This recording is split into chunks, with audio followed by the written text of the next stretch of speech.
You asked for an opinion of sorts. You asked me for a take of sorts. So where's the hypocrisy? Give me the example. Fucking room on this entire panel. It's people like this. It's people like this. Okay. I don't know.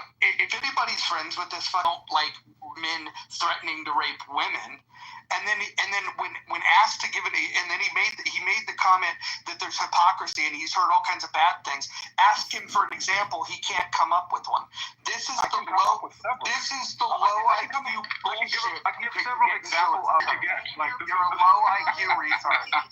You're a low IQ retard. We can put up our IQs. We can actually put them here on our IQs. You're a low IQ retard. Anyways, and listen, if you guys are friends with that guy, fuck whoever's friends with him. How about that? Critical because he's heard things that are just as bad. When you ask him for an example, I choose not to give an example. That guy is fucking massively low IQ. But that is what chillism is about. If you guys have low IQ, go hang out in chillism with that faggot. Okay, so, Huey... And yes, I removed him because he's a fucking faggot. Right, so let me tell you what Huey's example was that he was trying not to say, but it was... He literally got on this, in the chat, he's defending people threatening women with sexual violence. And then he's equating that to whatever he thinks that other people have said. And when you ask him for an example, he didn't fucking have one. That guy is a... So, we were having a conversation about our young adults, our young men particularly, not becoming not maturing quickly. That we've infantilized the youngest generation and handicapped them and prevent them from adulting. And I said, during the Great Depression, 13-year-olds would leave their farms and take the train in the city and work during the week and then come home on the weekend to the farm so their family would have money. And Huey says, oh, those sound like your kind of man, huh, Monica? Those... I'm like, well, young men doing their job? Yeah. Oh, so you're a pedophile. So that's what he was intimating when he said he didn't want to go there, because that's his most recent example. But it's actually an example of how he manipulates words to take the worst intent and frame it. Anyone that spends too much time in that room will retard their brain. The guy. First of all, he doesn't have the intellect to engage. No. And go. So you said that he was doing it in the chat, but I can't see where he was supporting it in the chat. That's because he was removed and his comments are gone, you retard. Jesus Christ. When you remove somebody, the comments get removed? Yeah, That's sexual harassment to people because free speech. But I submit that there's a power dynamic. Miss Shirley did not deserve the... It's because he ties this performance, this performative, as a verbal abuser. He ties that gives any type of support to somebody like that doesn't really believe in having a real discussion based in truth, just more performance. And how are you? Good. Are you okay? Am I okay? Yeah. No, I don't know. So hearing you in here is different than hearing you in chillism. Give me an example. Maybe in here you're playing defense and in there you play offense. So I'm not used to hearing you play defense all the time. Play defense.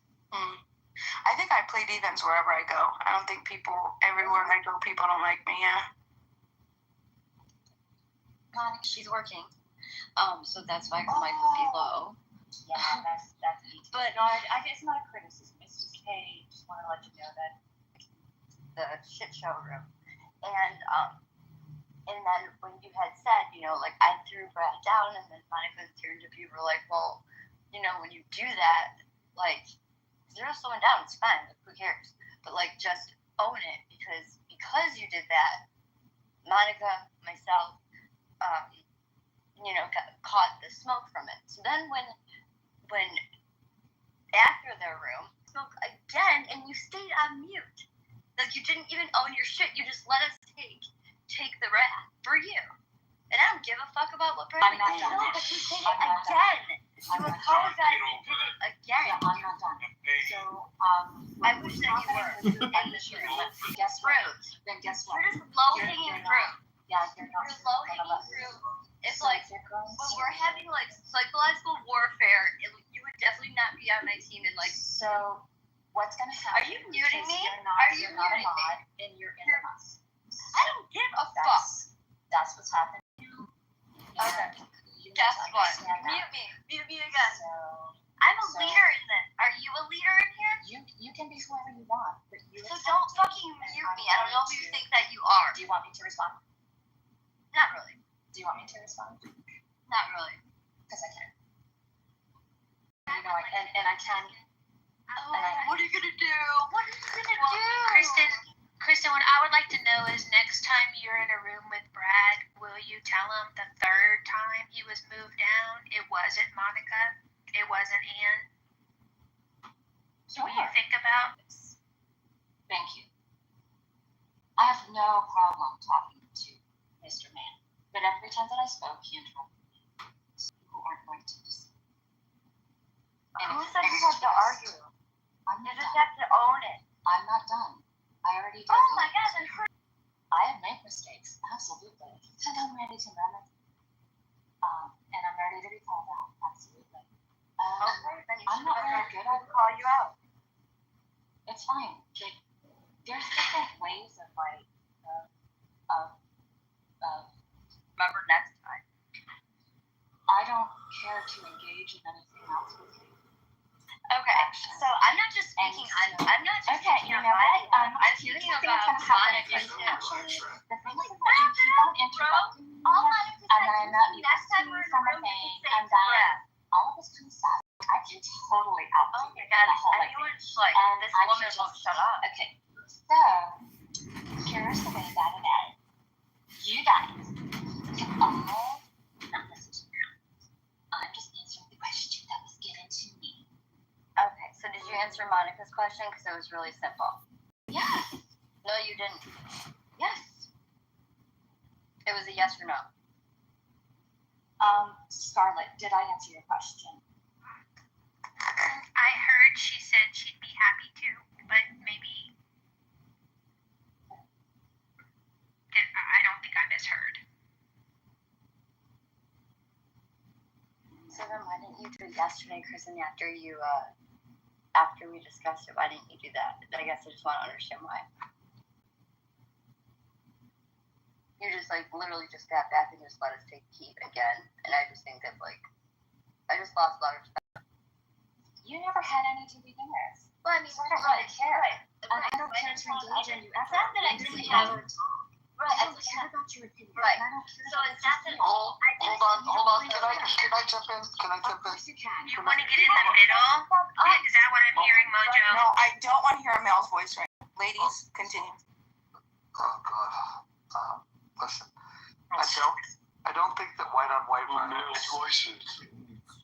Except Emmons. What? Who the No, fuck? definitely not. If Definitely not. somebody interrupts me again, I'm gonna fucking toss you.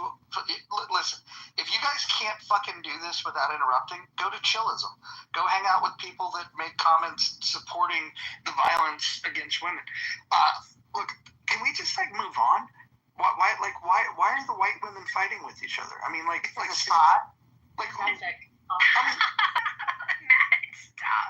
Okay, so what I'd like to know, Mojo, moving forward, if Brad goes scorched earth on a Girl Scout girl, you know, figuratively speaking,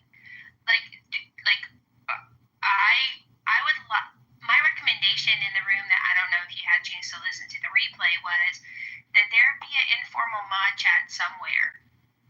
I know you don't like going off the app, and I can't figure out how to create a group back channel, but I think that would have gone a long way to helping prevent what happened. listen.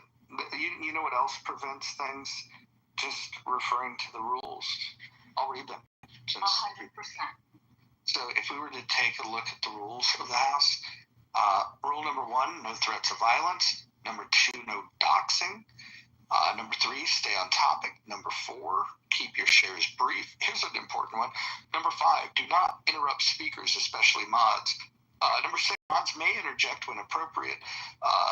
Number 7, the N and K words are forbidden on stage and in chat. Number 8, don't spam chat. Number 9, do not bring drama here from other rooms. Number 10, English only. And number 11, which was added yesterday, keep families out of your mouth. Those are the because I think that's where there was some ambiguity. If you are not here, you empower the other mods to maintain and enact said rules when someone is having a severe toxic meltdown, as was the case yesterday, or is that not the case? Do you have to be here for that to happen? Yeah, so the rules should guide the room, and anyone that has a mod badge, if you're confused about what to do, just refer to the rules. And the unwritten rule is that mods do have discretion. I probably need to be more careful on who's modding in the rooms.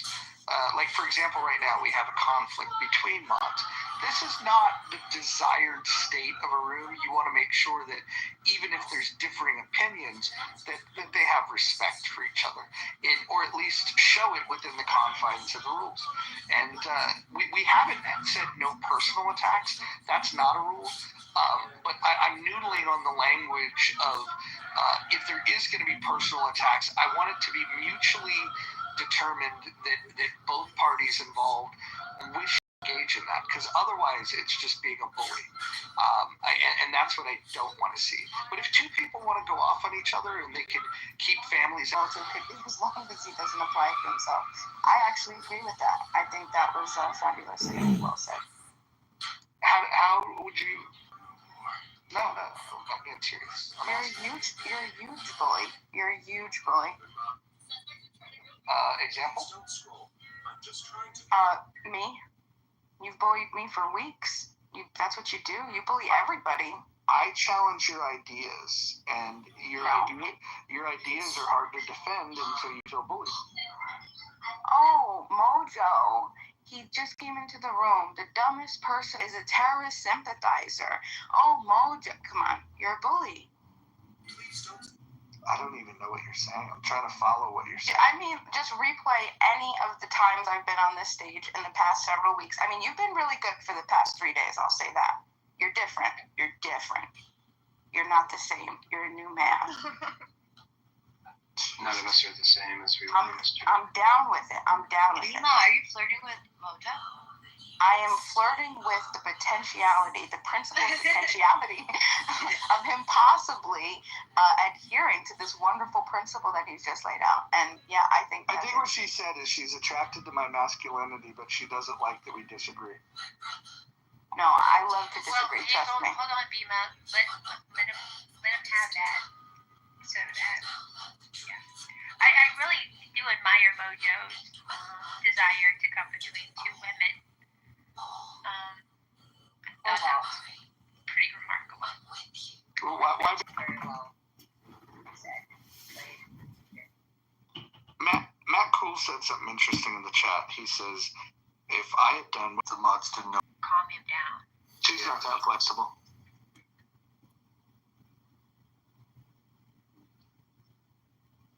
I left because I'm chicken. That's unkind. I don't like you talking about my friend. Mistakes were made. Just for everybody to clarify. Yeah, that was something for me yesterday. They were talked about amongst the moms and where the mistakes happened and like adhering to all of the rules better. Like, for example, if you bring somebody down as a mod, it doesn't work to have another mod bring that person back up without clear consent with everybody. That made a big mess. And I think we're getting too into the details. I think no. The reason why I'm saying that only is because there's been some people asking, well, what? This is what Kristen, here's the broad what I know about moderation. It's crazy for me to have expected that the women of this room would have been able to mod on their own. A space in the house that you don't own. Yep. You're always focused on what would Mojo do. and How about this? What about acknowledging that even Mojo makes mistakes and then just dedicate yourself to trying to do the right thing? I believe that this was the right thing to do. I took this course of action. I'm the moderator. I think we can live with that. And then we could challenge the logic and the reasoning of the applies and we can learn from that. I would argue understanding of what is right and wrong. that's what I did yesterday. The only regret I have is I was unable to speak so that people didn't understand the motivations behind my actions. I had like 30-minute delay before I could explain what was happening. Okay, so here's what would have happened differently. If Shirley would have interrupted Brad, I would have either said, Shirley, let Brad finish, or if I hadn't got to that point and Brad started going in hard on Shirley, I would have said, Brad, I need to, this is different, this is exciting, I'm getting my dopamine, let me just sit back. And I'm guilty of this, we're all guilty of this. The question, Like, I mean, people that just go, I don't even know why there even needs to be rules. Like, because people should just, well, I guess on Clubhouse we need rules. But Brand has said these kind of we need rules. But Brand has said these kind of things to a lot of women on the app. I mean, a dude that he was saying that to, which is not a woman. To me,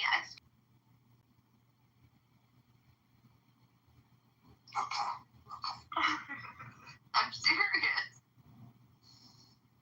Y'all stop acting like girls. Are you ready for a topic? I mean, sometimes I love it best silent. This is candidate Congressman John Kitover. Anyway, Number 25. what the example he just gave, something a woman, anyone, and implying that you're going to be woman, end their life. Yeah, I think that's too far. I think that's zero tolerance. That's not, you're a libtard. what was I about to say? You know what? Sorry. How awesome the women in the room. I was about to say this. So, John Kitover, I just spoke with Lou Fax, so I'm going to speak to him and get it scheduled. So, just let me know your availability. I will make myself available at any time. I think that his listeners might care about things that are consistent with I think that would be helpful to his community. I also think civil asset forfeiture, the act of the police taking property from somebody before they're convicted of a crime, I think that's a problem. I think those are the kind of things that if you were to tap into and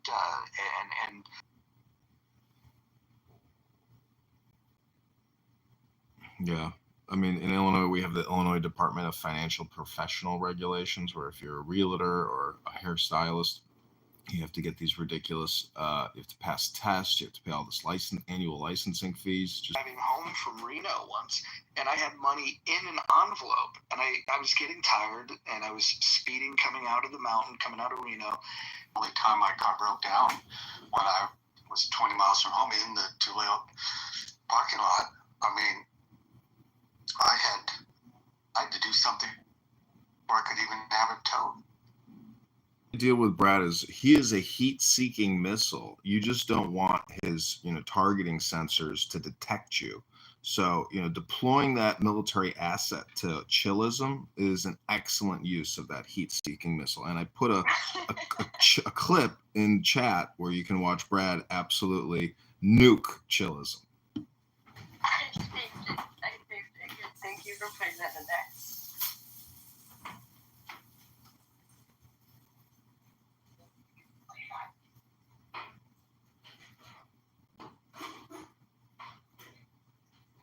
I will say, you can trash talk Chillism all you want, but there there is only one room on this app, only one, and it's only you get to get it out.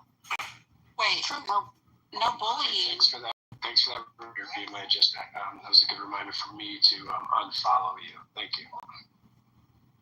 And no bullying is a rule that is adamantly opposed to free speech. And by the way, like, why should you be able to say whatever you want? Like, every one of these spaces is curated by a host. It's to decide, you know, how they want to run their space. And I don't know. I just don't know why you would advocate for that. The most pushback rule that we have in this house is the rule that says that you can't say the N and the K word. Now, for most rational adults, they don't have a problem with that. Those are not words that are regularly incorporated into their vocabulary. I don't know. I'm not intelligent enough to make that call. You know, I rely on the people to make. I agree with you. Yeah. No, but seriously, yeah, free speech. Like, it's interesting.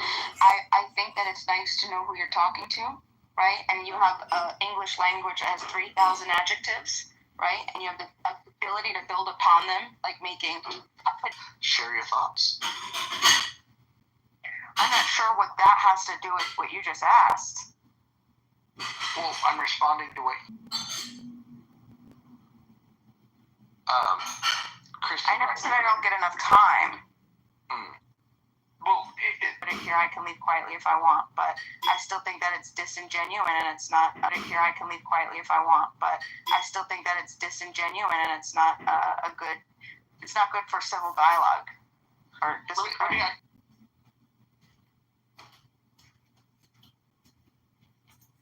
well, let's narrow the options. Let's say healthy debates, in the muff, chillism, and Lisa 420. Who do you got? Dialogue, I have that answer. So what? Yeah, we gotta set the goal.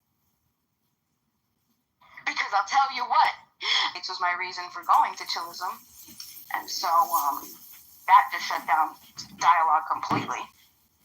But this, in the muff, I don't know. I like a lot. I mean, there's a lot of good stuff.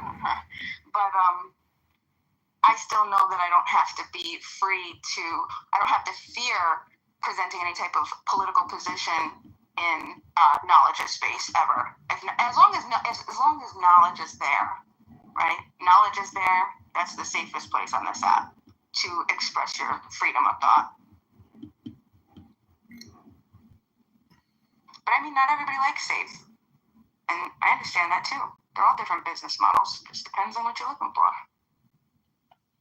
Bima, you don't view the green bean moderator and the design of this app, you know, with houses and rooms as like a way to essentially be free? Because if you think you're being bullied or you're getting kicked out of this room or that, it might not have to do with, you know, the moderation or the room. It could be you, meaning that the way you speak or what you're talking about or how aggressive you are. I mean, it's easy to throw stones and call people bullies, but I'm just saying the ability to create here is the ultimate redemption. I think that's out for, you know, to be determined, right? But I would say there's a guy on this app.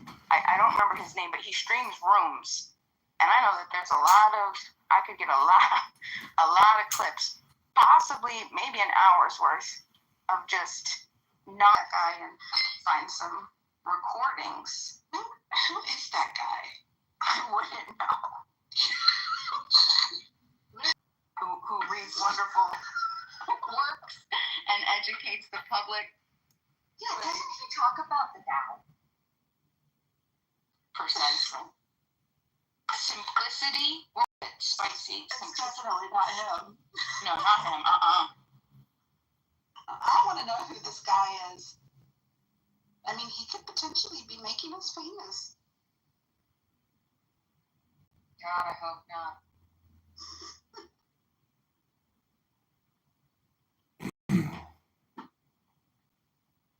So, Moose, what makes you think that Healthy Debates is a better moderated house than In the Muff?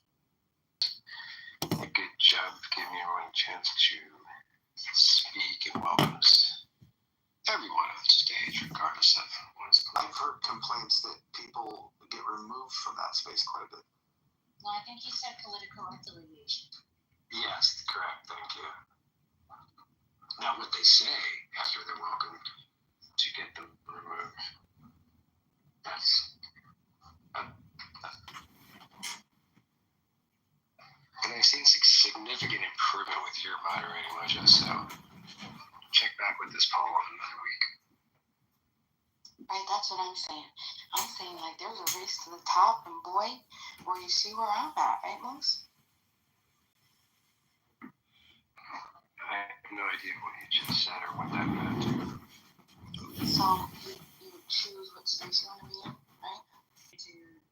The healthy debates a long time ago was because I'm a very sensitive person, and in order for me to gain more of a callous in the social environment and get more practice speaking and all of that kind of stuff, I would go in there, and it would help to challenge. Because people would challenge me. They would say, I would say something and stuff. That's just my own journey in here, but I chose to go in there and not. Most people are like, well, I'll never go in there. They're just crazy. They're so mean. And I'm like, yeah, but sometimes it's kind of fun. Go ahead and beat me up, because then I learn better how to navigate in this world, and I learn how to better control myself and behave. But that's my own.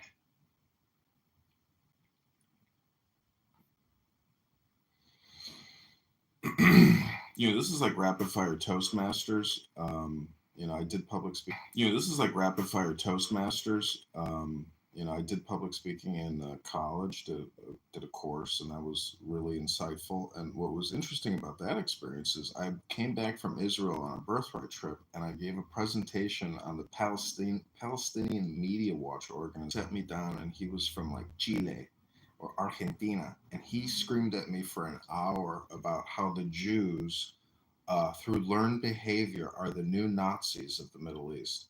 And he gave me some kind of punishment of something, and then I walked out of his office. That was the end of it. But from a public speaking perspective, that was like my first big success in public speaking, or gaslighting, to a particular set of audience that has Jewish derangement syndrome or Israeli derangement syndrome, and is totally all or nothing or one-sided. But that's not the point of what any of you have done public speaking and understand like the framework to a speech.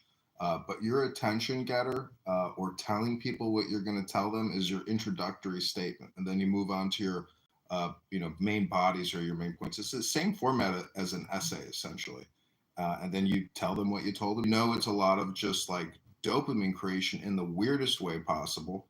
But listen, I mean, I hate to say it, but we live in a bleed over from yesterday and the day before. And so when you're in the now, you do not bring up stories of past drama from other rooms.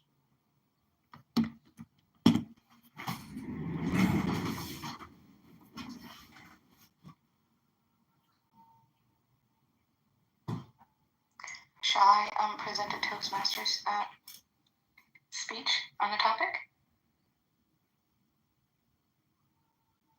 Toastmasters? Is it just like a regular, like these? It's Toastmaster.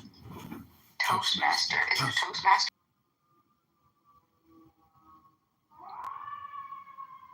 If you want to, okay, that's a little bit of an awkward segue, but sure.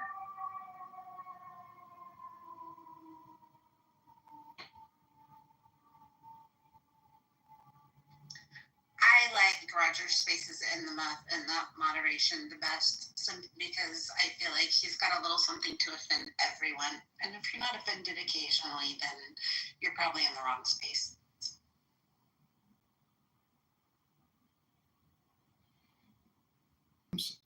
And like from a speaking perspective, everybody, gets a low grade, and the moderators, to me, it's unbelievable that Tali, who knows what he does, occasionally, anyways, it's too much, it's TMI. But what I'm saying is look at these 4 rooms they still are able to create these incredible situations or cast of characters. And if you are a capitalist or business entrepreneur, recording these rooms and bootlegging them could be a good opportunity because they are not recorded, they are one-offs, and the cast and the crew will never come together again. So each conversation is rather special from that perspective. I don't think anybody's interested in anyways, I cast my vote for Mojo because I think Mojo has organized the most intelligent and curated conversations on this app, and the funniest conversations because I do think it is a little bit like a roast where the head MC, Politically correct and roasting the host. Happily. Oh wait, no, don't twist my arm. I think when Bima said that I do a drive-by and just go into rooms and like drop insults, I've definitely gone into chillism and just, press that button many times from many accounts. But I think from their perspective, I can't hear him. Is it me or is it? It's you. It's you. Okay. It's that cheap phone of yours. Good morning, sunshine.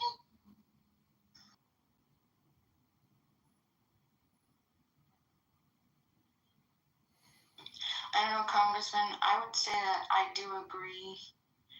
I do agree with you. I would say this probably is the best moderated, or right now. However, you already know the answer to that. I mean, listen to Yui. Like, you had a pretty harsh criticism of Yui today, who got kicked out of the room, and you had your opinions about him. Monica has her opinions about him, I'm sure. But we've had plenty late night conversations, me, Hagap, Yui, a couple others, and they're really good and talk. But, like I said, I think his fake accent is the first problem. But the big mistake he made in here was defending attacking women. I mean, you can't be in polite society if with the most politically opposite views of me on the stage. Moose, you were here for this. Moose, do you think that? No. Let him tell me what happened. Okay, good. Moose, go ahead and tell her what you observed when Huey was here. Yui came in. I guess there were comments in the chat, and then what happened? Move.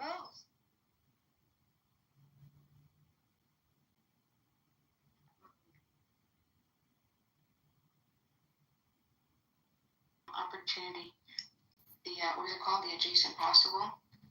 There may be some amazing adjacent possible. A question about free speech and chillism. How come Rich isn't allowed in chillism? Am I not hearing? I don't hear anybody. Your audio, yes, the audio. That was an interesting time for her to have audio issues.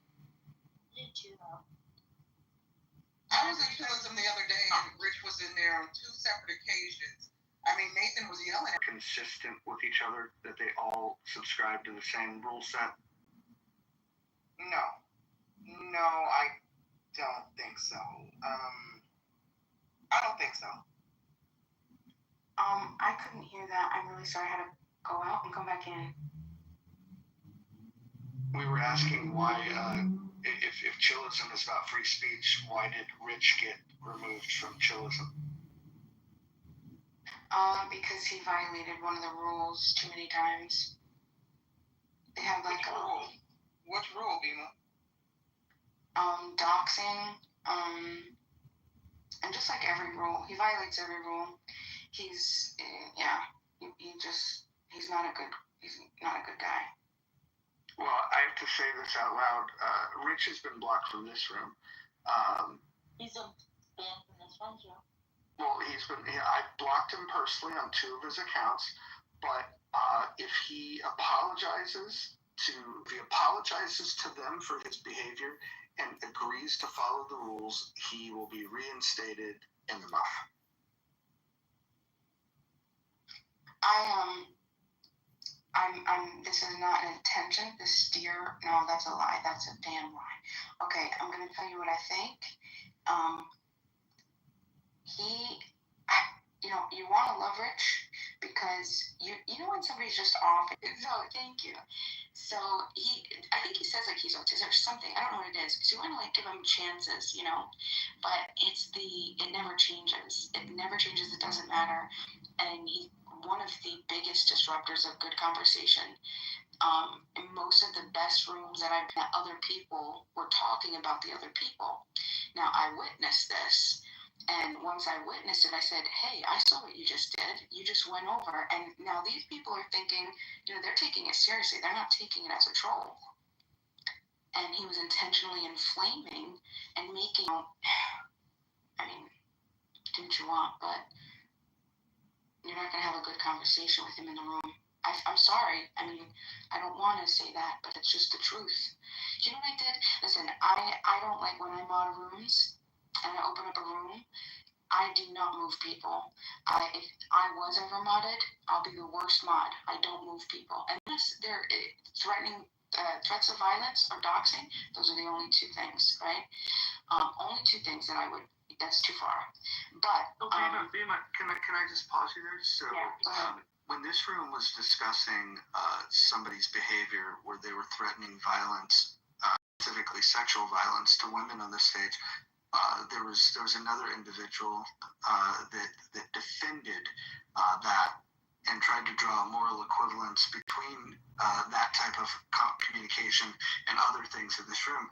And then when I called that out and even asked for examples and given an example, can you tell me how you square what you had just said with your defense of Huey?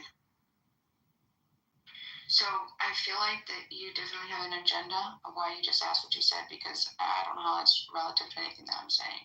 All people have bias. I just own mine a little bit better than most. So yeah, I have a bias. One of my bias is I like to protect women at behavior. I like to call that out too. That's all I did with Huey. The reason why I see. Hold on. The reason why Huey got removed was he chose not to engage in good faith. I gave him multiple opportunities. He came up and he said that he thought that it was hypocritical to criticize somebody for threatening sexual violence on women. And then I said, well, where's the... Okay, we also said that multiple people in this room he has examples of. So he couldn't even name one example from one person. Now he has to go on and defend whatever he was going to do. I feel that it would have been a better idea to let him, if that was the case, to just let him, crash and burn. You know what I mean? Conversation and the lens, if we're taking your lens short. And so what happens is he's already preparing for these. Harassed him directly, gave him multiple opportunities to say, okay, saw what you put in chat, you're up here on stage, go ahead and defend yourself, give us examples. And noise troll room intentionally because he knows I'm not going to remove him. And what I end up doing is I just end up leaving. I'll mod somebody else. And to Yui's again with Yui, I don't know, I wasn't there. I'll have to take your word for it. Yeah, I think Yui's pretty cool. I would have liked to have seen too. And that's one of the downsides of two.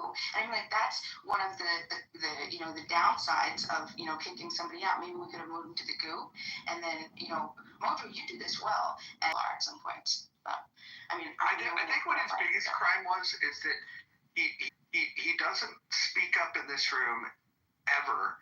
And then the one time that he thought, I'll mix it up, he wanted to take to the chat to defend the violence, threats of sexual violence towards women.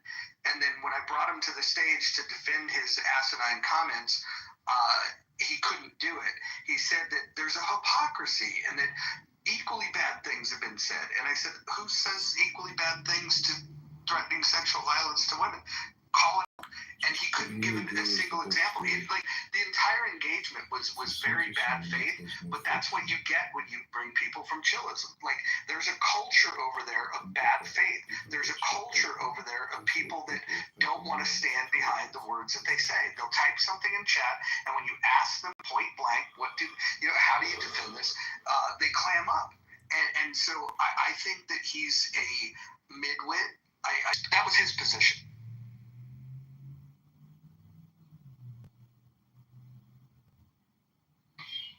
Dima, are you giving a fair assessment of not all, but several of the chillism bros in there, particularly this Huey guy? No, I don't think Huey is an incel. Maybe you haven't run into an incel. I mean, Scarlett knows. I know a leader of the incel movement. So he just hates women. Because for someone to take the side or defend free speech when, to Mojo's point, when it's involving violence against a woman sexually, and to the extent of implying murder, you're either an incel or you absolutely hate women. Okay, Moose, Mojo, you might not have been around, but he had asked you before if you could tell us exactly like what happened, because it seems like you're back. Because you're giving a descriptive, like it's already like your lens. Could you tell me just objectively, like you came into the room, this person, you could just use A, and A said this, then B said this, then Yui said this. Can you just give me a breakdown of what happened objectively?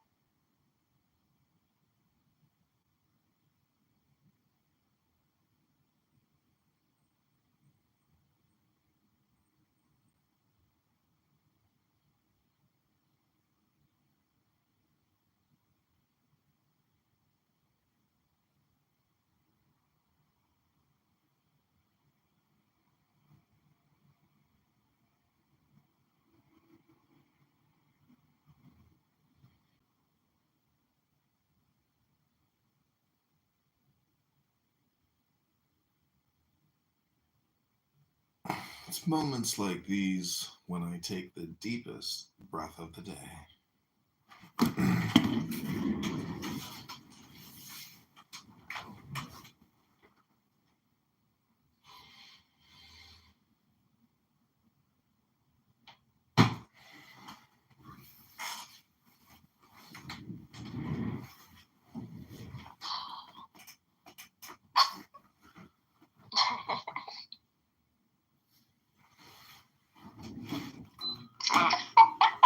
Everybody's Luke, you're back. You were asked a question. I don't know if you heard this. What's up? You were asked a question, and What was the question?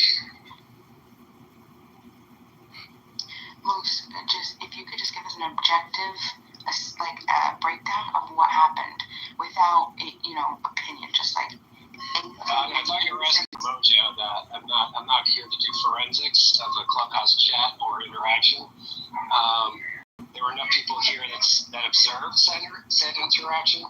Unless you're willing to pay me, because I do work as an investigator, but I don't work for free.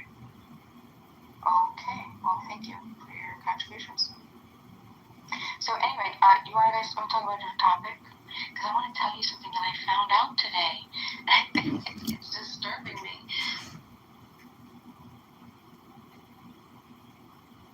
Hold up the world cybercrime to see if I'm wrong, I need to know.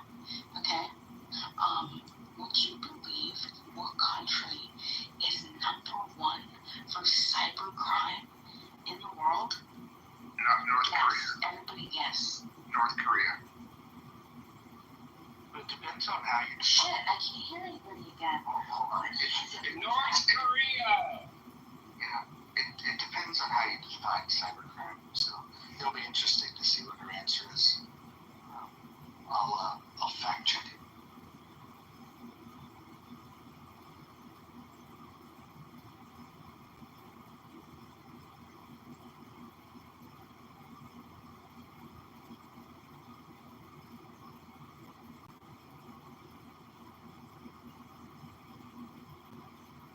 Hello? Can you guys hear me? Yeah, the North Koreans were screwing around with you, baby. Dang, and it's funny that you say North Korea, because they're in the top 10. I'm sorry, I didn't hear.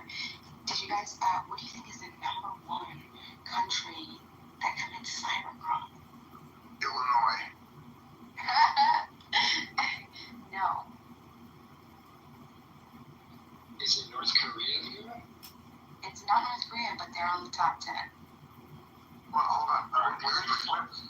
Where Ukraine or Russia? Hold on. Where are you getting your statistics from, first of all? Because I can point people to the better statistics around cyber attacks. Okay, yeah, thank you. This would be World, it's like the WCI, hold on a second, let me bring it up.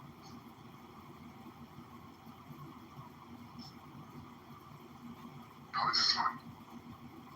It's called the WCI. It was done by the FBI, and is it called the World, what is it, something crime index? You're talking about the cyber crime index? Yeah, the Oxford 2024 World Cyber Crime Index. Yeah, I wouldn't say that that's the best indication, because the thing is when you talk about cybercrime, there's the prosecution of cybercrime, but then there's the events themselves. And some events go unmeasured.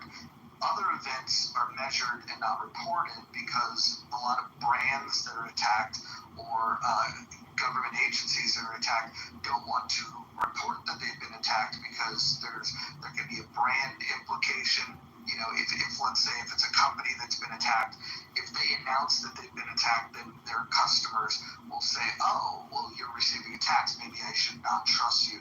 So a lot of this stuff goes unreported or underreported.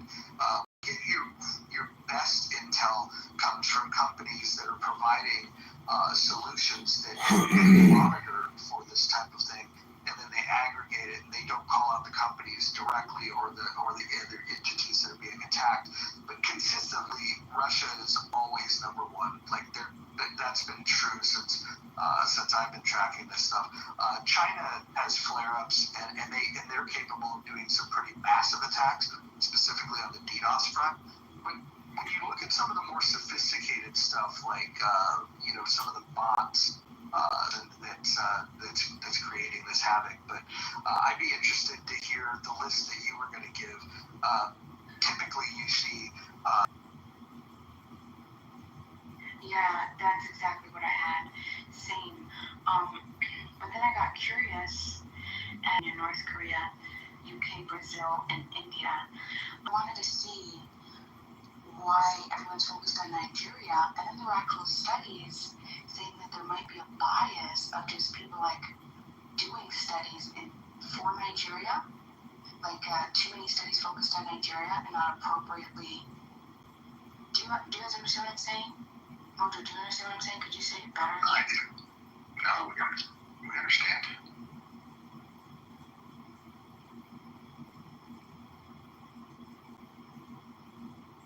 So I thought that was, but that was a surprise for me. Like Ukraine, like what? And then they're involved in a fucking war. You're going to use every tool at your disposal. If it's not shocking. Go look at the numbers prior to the invasion of where Ukraine ranks. You'll see a big difference. Oh, that makes sense. But why do they say? Because they're still ranked, like they still use the same rankings as everybody else. So like we're talking specific type of scams. Why would Ukraine be listed for those specific types of crimes? These are the attacks. Let's look at Ukraine. Hold on, there's Ukraine. Okay, so that makes sense. I see what you're saying. Okay, so attacks and extortion. The online scams. Oh, I see. Yeah, they're pretty low. Okay.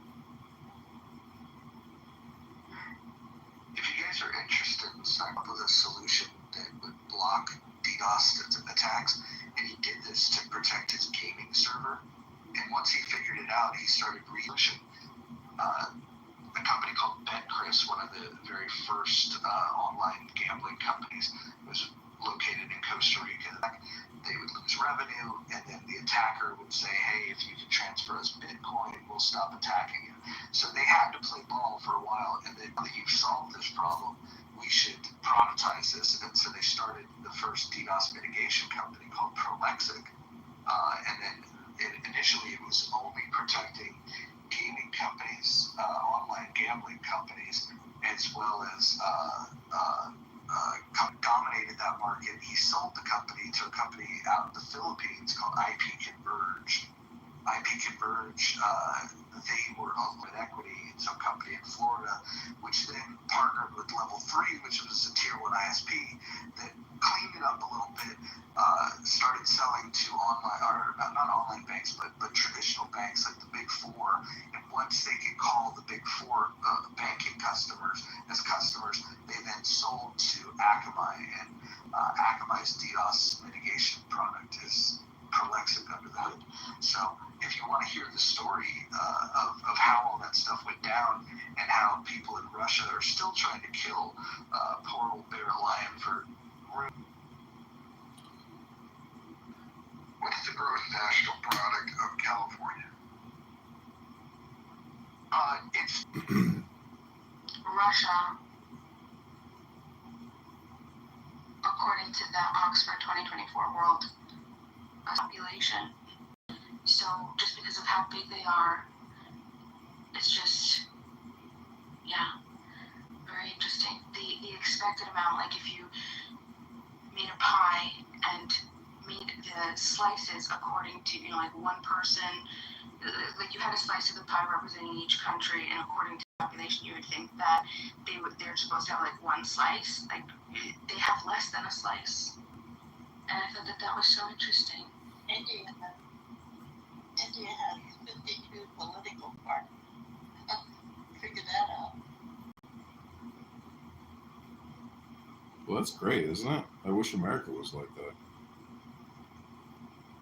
Well, it reduces their collaboration. Your life that you even worry about. I mean, what could be the subtle differences or even the gross differences in freaking life in general that require 52 different reasons other than some unhealthy reason? What the hell? I agree.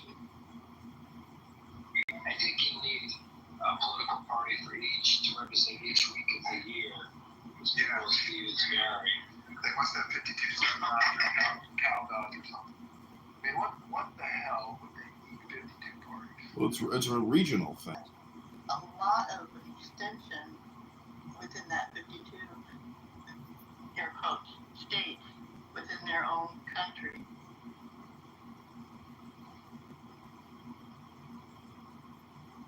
I mean, does anyone think that the founders were intelligent? You know, I mean, if you look at the roster of presidents, there's only 3 parties that appear. Whig is one of them, and then I think that's right. It's just Whig, Republican, and Democrat, right? There's never been some other major national party. There was a Republican Democrat, Wouldn't that be regional?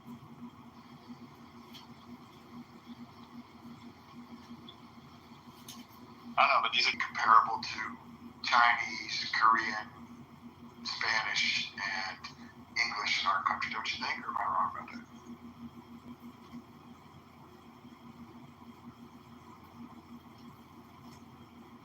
I guess I'm not that concerned about the language. Both of them, so it would explain the difference between 50 and 121.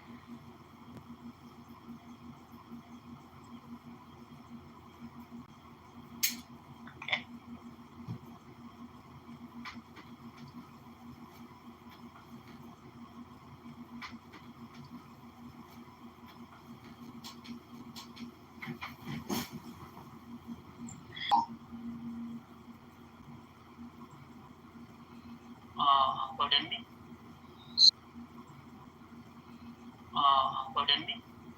Sorry? You are pardoned femininity. More specifically, their vagina hole.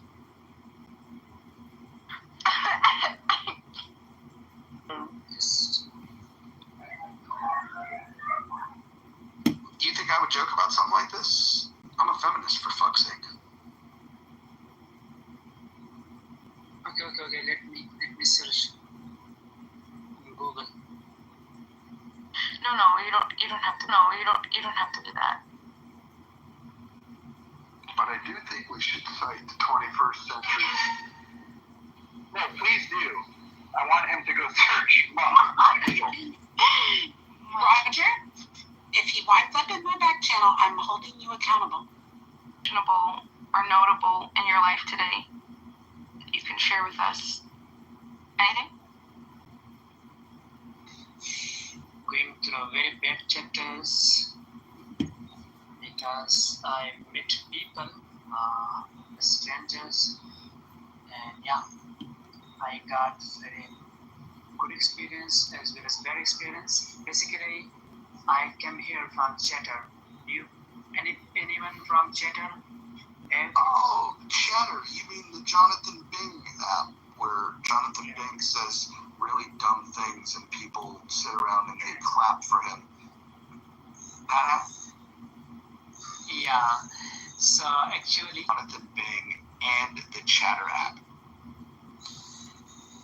okay, to be honest, it's been 3 weeks since maybe you know her, Marcida.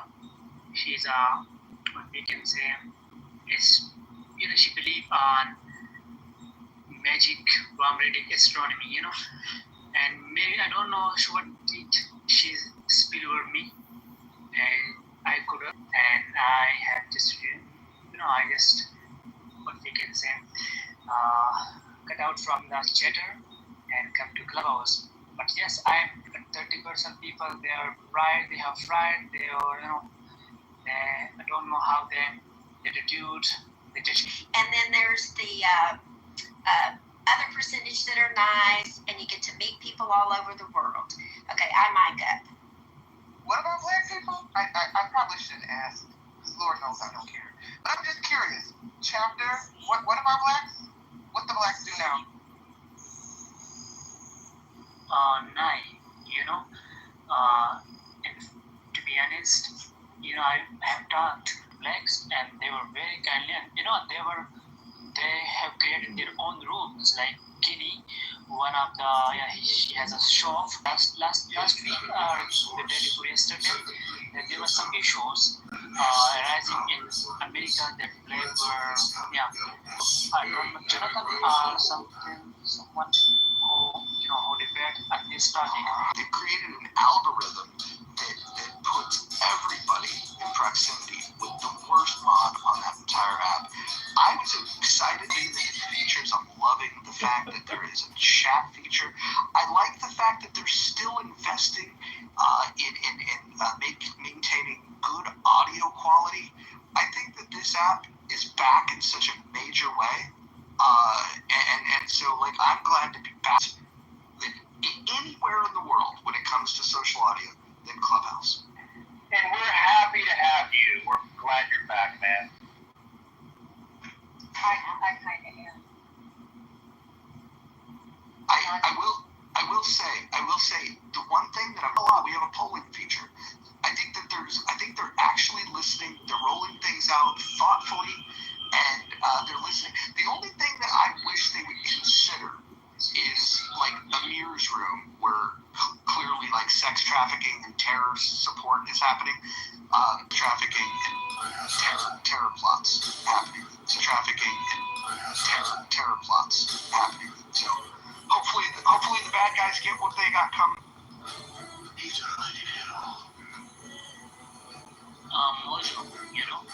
You said that you like Clubhouse, you prefer Clubhouse. And when you return home, there's nothing like mother's meals. And when you return home, there's nothing like mother's home cooked meal. Clubhouse is the mother's home cooked meal of social audio. Home, you are making conversation. That's why and also I also realized, because they have random conversation, purpose, use this. So it's very difficult to find a perfect person for conversation. So this room is I love it. And by the way, I was one of the first 100 people on that. Go in the hallway and you can find diverse discussions. This room is small in comparison. There's Persian rooms that are huge and thriving on this app. There's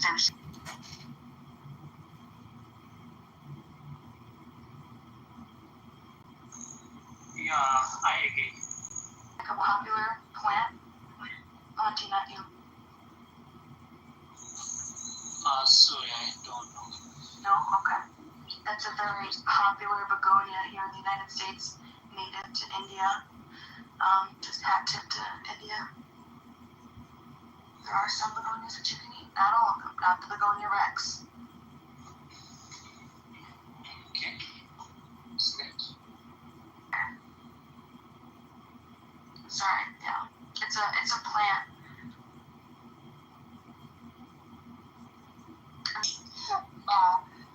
Oh my gosh, stop it. Serenity wants to see my begonias. I'm going to show you my begonias. I'm going to show you my begonias. Hold, please. Yeah. I'm gonna pass on seeing your begonia.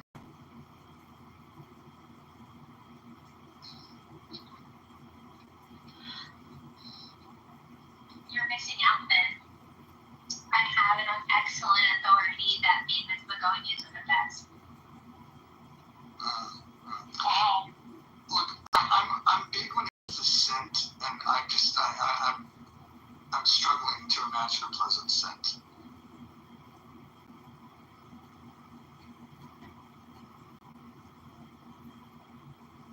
So, Chapter, you voted for Healthy Debates as the best moderated house on Clubhouse. Why is that, Chapter? Perhaps he likes spaces in which white people are not allowed.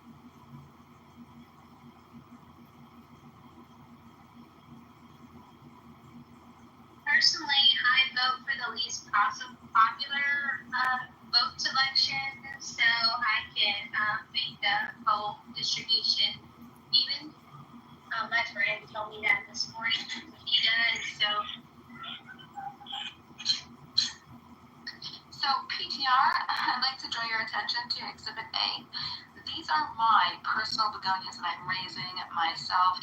If you look towards the back of the little greenhouse, there's a pink plant. The pink leaves. That is a begonia rex. Very beautiful indeed. That is the begonia that you can't eat because it's toxic. Potentially, yeah. I don't think that they're toxic. They might be. These might be. Yes, these are not the begonias that are edible. The begonias that are edible are like the flowering Can I just say that Akima doesn't eat begonia? Oh, Akima. His advocacy was for your health and wellness by eating flowers. He's one of the more unique people on this app. I like him.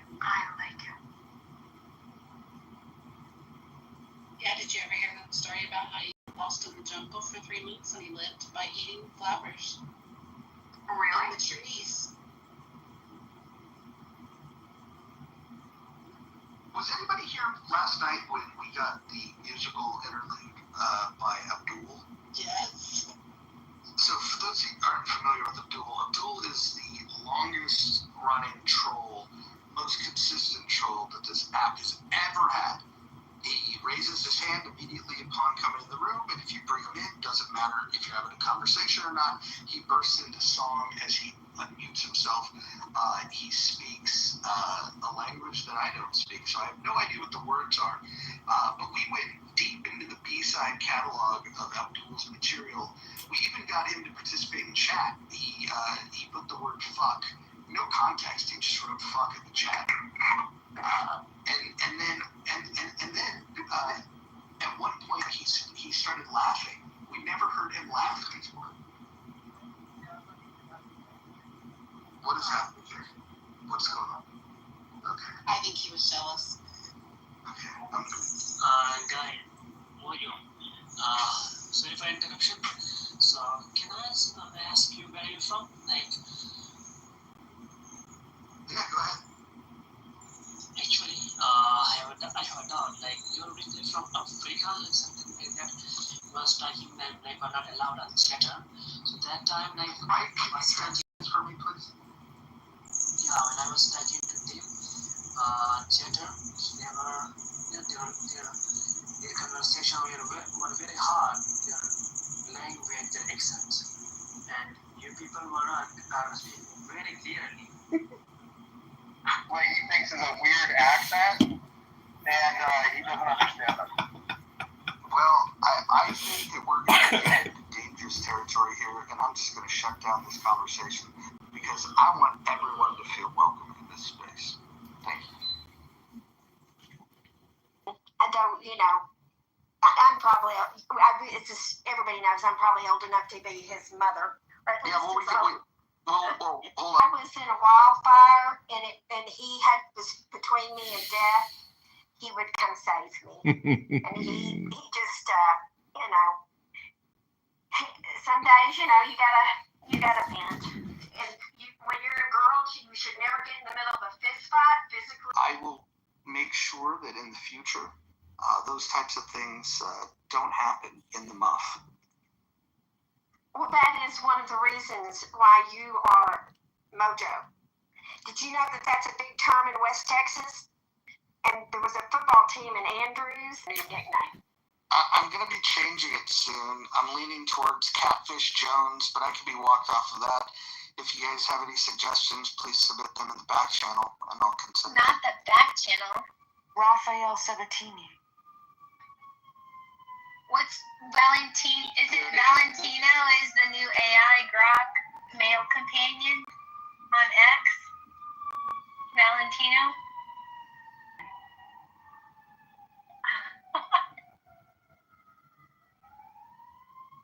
Have you guys ever seen 1,000 Clowns? We're working to get back to those numbers.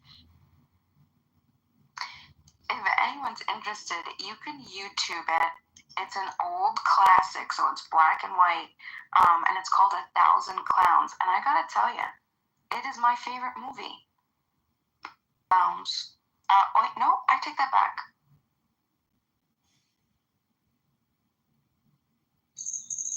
Which movie, Bima?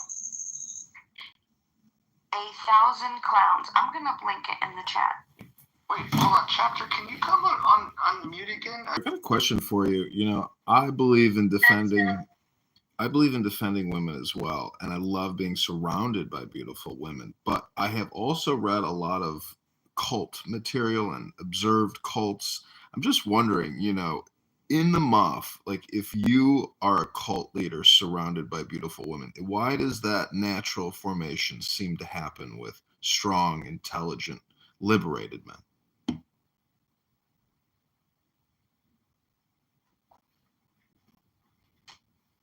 Chapter, is it night where you are? I'm really digging the cicadas. Mojo, actually, I'm residing in hostel. Chapter, My chapter. Can I just say that I am pleased that you found this room. I'm pleased that you joined. I'm pleased that you raised your hand. Yeah, Chapter, we read this amazing Chinese philosophical, political wisdom, mystical book called The Tao Te Ching, or The Book of Changes, or The Great Way by Lao Tzu from 2,300 years ago. I think today, perhaps we might be reading a book, but I got to say, I got to get out of my office, do more stretching, do more exercise, get more sun, more love, more air, more freedom. But, Chapter, maybe... It's going to be tough to squeeze in a book read today. We've got like the Brad Keegan pregame. Then there's going to be the showdown. It's going to be tough. We will be doing the rational discussion group led by the wisest man on all of Clubhouse, Anson Burlingame, and Moose. Hopefully, you will participate. Today's topic is great. We're asking the question if is TDS an appropriate term to refer to progressive sentiment towards Donald Trump? Great topic.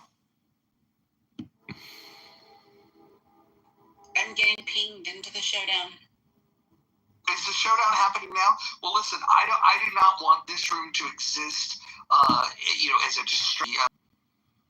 Bradley, you made a claim. Back up your claim, please. Who said they met me in person? Where is she, Jazzy? Who is that? There's someone. All right, I don't know if you guys know this, and this is a very very room to room. You guys are following me. What do you mean? You guys are following me. I'm not trying to move room to room. You guys are following me before 3 p.m. I made it very clear. All right, before we go, everyone put a 1 in the chat if you think Keegan is right, and He's a in the bad chat man. if you think Brad is right. Yeah. But for the people that didn't update, can I get a 1 for Keegan and a 2 for Brad, please? All right, so we got Brad, 1 for Keegan. A man who has good.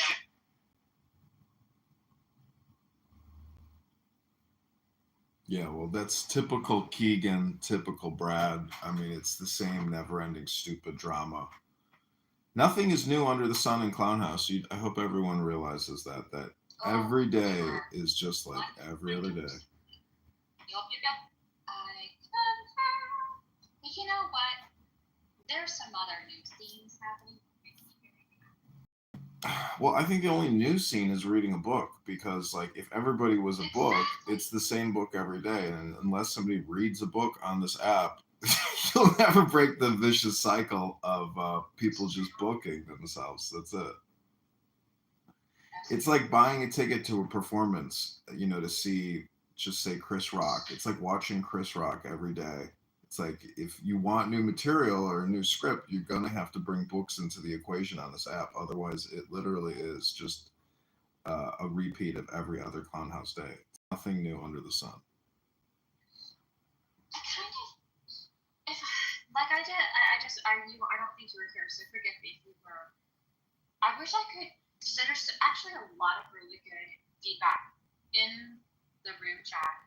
And Rob's so funny. But anyway, so the room channel, I wish I could record it, because if we were talking about books, the coolest thing about books is you're able to then build ideas and build minds. And I think that losing the room. And it's hard to even remember what he says, but if you actually listen to the clip yesterday of him and you break down the death threats, if you were to just create a still of, say a 6-second clip, or it sounds so bad and so horrible that you don't want to think about it, let alone you don't even want to go back and re-listen to somebody screaming, vulgarities, profanities, and death threats. So it's like, versus they play with him, and I can see it from his perspective that if you were to listen to all the things that have been said against him because his wife has passed on and people say these horrible, vulgar, profane things to him about his wife or his children, like he is on, it's hard to know who is right and wrong, but if you are an intelligent man, human being, you essentially disengage from this and pick up what's called a book.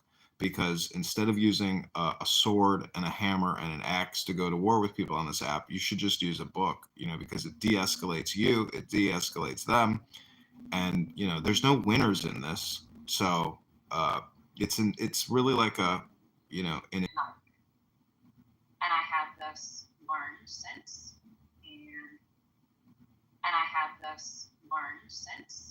and done better. And I'm still doing that. I'll just talking to people and having friends that are kind and contribute to my day. Anyone either. I think just like I know. the records that I record, are enough. And I do like the rule about not bringing drama into this room, because it forces the kind of stuff that's very important. And that's why I get wishy-washy with should we have room chat on stage. However, I do love it. I really love room chat. I think if it's available, you should do it, because people who want to have thoughts and get their thoughts out of their head, the room chat is where to do it. And, to deny people that, I think is stupid. People come here to get their dopamine. Let them get their dopamine, even if it's in the chat. And I just want to laugh too. Like Christy said in there, she wants to just sometimes come into rooms and just laugh. These are the few the things that people say. I concur.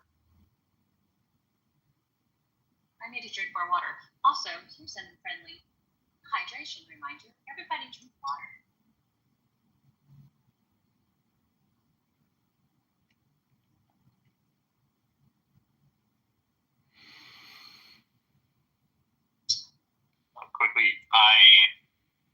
surprised by these people that I'm going to use the term banging, that are banging, don't notice how the platform has them behaving. For example, when it changes your personality,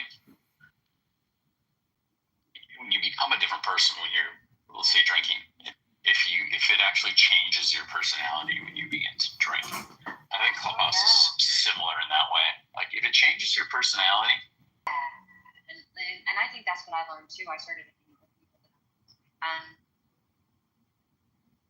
I didn't like love wives in those particular rooms. But I think you did hear me when I talked about I went into certain rooms on a purpose. I want to. He likes to remove me once in a while of my crashing and burning, and it's all in good humor. So. Not a bad location, but there's other nutrition on the plate, right? There's other nutrition on the plate, right? The platform is not all bad. Looking for something more healing and peaceful, and it can come in the most odd, strange ways. It doesn't need to be like in some. Maybe they have the ability to sort of truly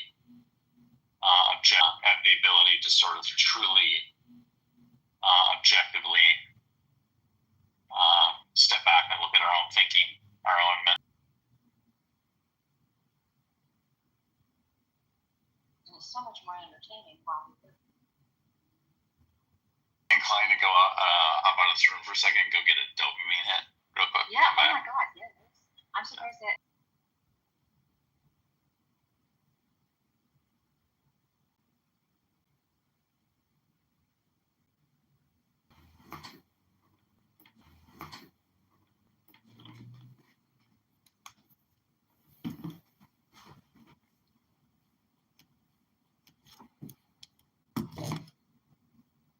Yeah, honestly, I would rather listen to silence than a lot of these heated conversations on this app.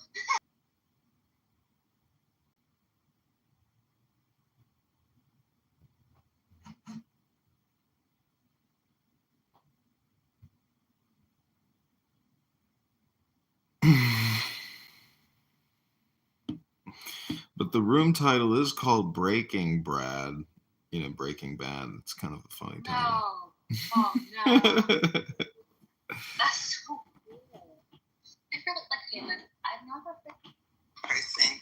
Second of all, if anyone didn't hear in the clip, Brad said when your daughter turns 18, I'll break her in. He didn't say anything about sleeping with the 2-year-old child. I was going to mind my business, but because I was used, I feel like I should now speak up and tell the truth. Brad didn't say anything about raping or sexually assaulting a 2-year-old child. He said an 18-year-old child would be broken in. Okay? I rest my mic, and I thank you all for allowing me to speak. Thank you, Jasmine. Jazzy, my point isn't that, and yeah, sure, I'm being a little facetious. I just don't understand, and I don't even care if it was, because somebody on this app, Randy McDickerson, had said something similar like this about my daughter. We're like trying to say, well, he didn't say that he would rape the kid. He just said, regardless, these people are talking about minors. Like, my daughter's 11. Keegan, I'm not going to say how old your daughter is. Why are we talking about little kids like that in general? Okay, hold on, we have a cue. And I'm sorry, did you land, Ed? Yeah, sorry. Okay, Keegan, any response to Ed before we move to Steve? Yes, my phone, I'm working in the heat right now. Yeah, you're going to have to redo the poll. All right, so Steve. Yeah, you're going to have to redo the poll. All right, so Steve, go ahead while I redo the poll. Thank you, and I'll only need 2 minutes. Hello, everybody. So you don't understand what's going on. The other half is, I'll give Keegan the benefit of the doubt on behalf of who is 2 years old. I didn't hear anything like that. So I just wanted to say what was already said. Do your best when possible to make a better recording. But even the part about 18 and OnlyFans, that was somewhat clear, but not quite. The only reason I wanted to come up was to give my opinion on the actual recording. He said he was going to fuck her when she was 18. He said he was going to fuck her when she was 18 and record it so they could post it, and it would be her first OnlyFans video. I'm not sure if, like, you're a little slow, but, like, when I've heard both of you say both more egregious shit in other rooms politically about other groups of people or other people in their families' lives, et cetera, say those words. The only use that clip did for you was show Brad beating your ass. That was it. I'm not sure what the clip was supposed to do, if it's supposed to make us you. But Pepe said way crazier shit than anything that was said in that clip. I promise you he has. And we're completely fine with him being a mod here, and we're completely fine with him being the neutral. Here's my rebuttal here to XG. Again, grooming, just so everyone understands the terminology, there's multiple terminologies for grooming. Of course, the other part of grooming is sexualizing a child, then to say that they're going to have sex with them. He sexualized my 2-year-old, said, when she becomes of age, I'm going to bang her. He didn't even say put it on OnlyFans. Let's remember this. He never said, I'm going to put it on OnlyFans. He said, when your daughter turns 18, I'm going to break her in. Keegan, because this is your room, your space, you've just given me that honorary mod badge. Are we allowed to mod other people or no? Who wants to be moderator? I just want to be, again, very fair, impartial people. Who wants to be there's some requests that Jasmine and Shy be mod. No, it's okay.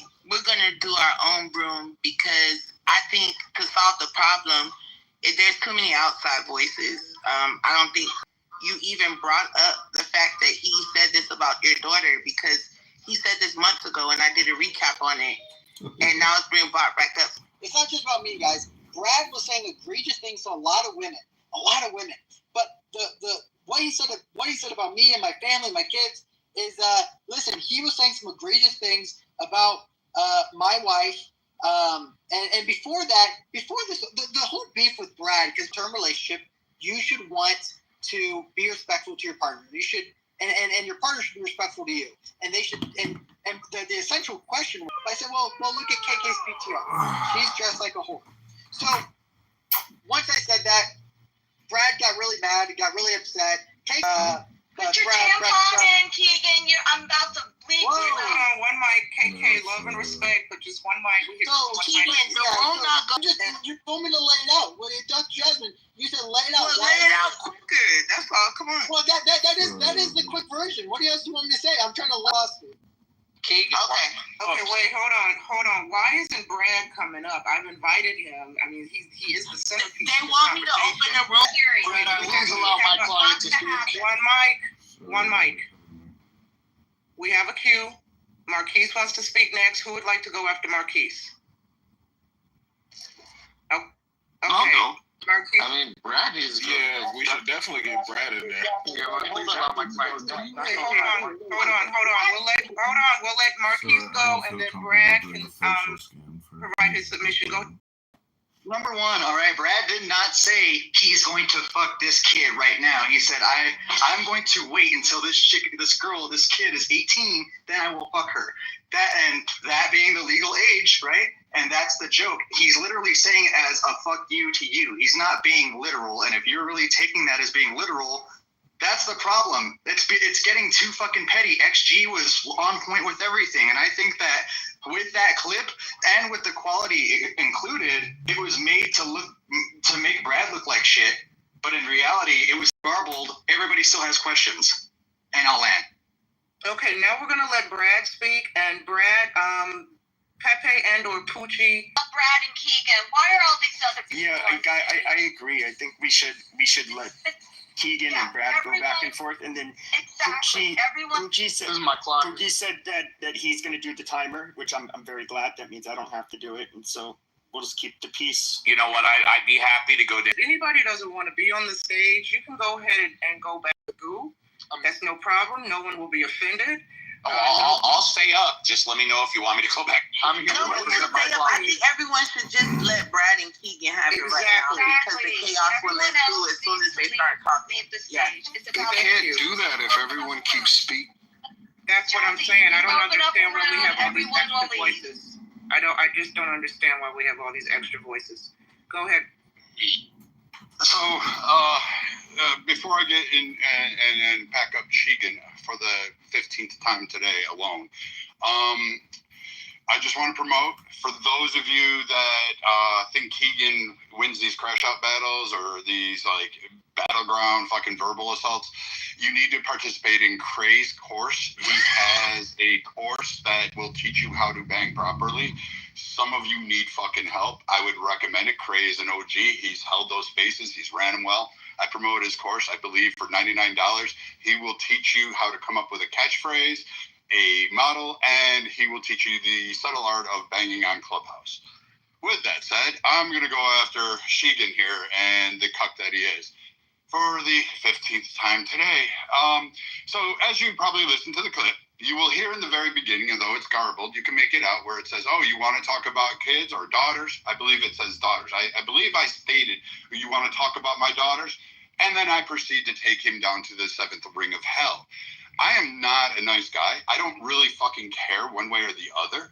And Keegan, being the softest that of what any male version could be, is a guy that probably, again, lets other men own him, nut on him, and then he sits there and asks daddy for another. He's the same guy that probably lets his wife, fuck other guys while he's jerking off and begs to lick the stain off the sheet. This is Keegan's mentality.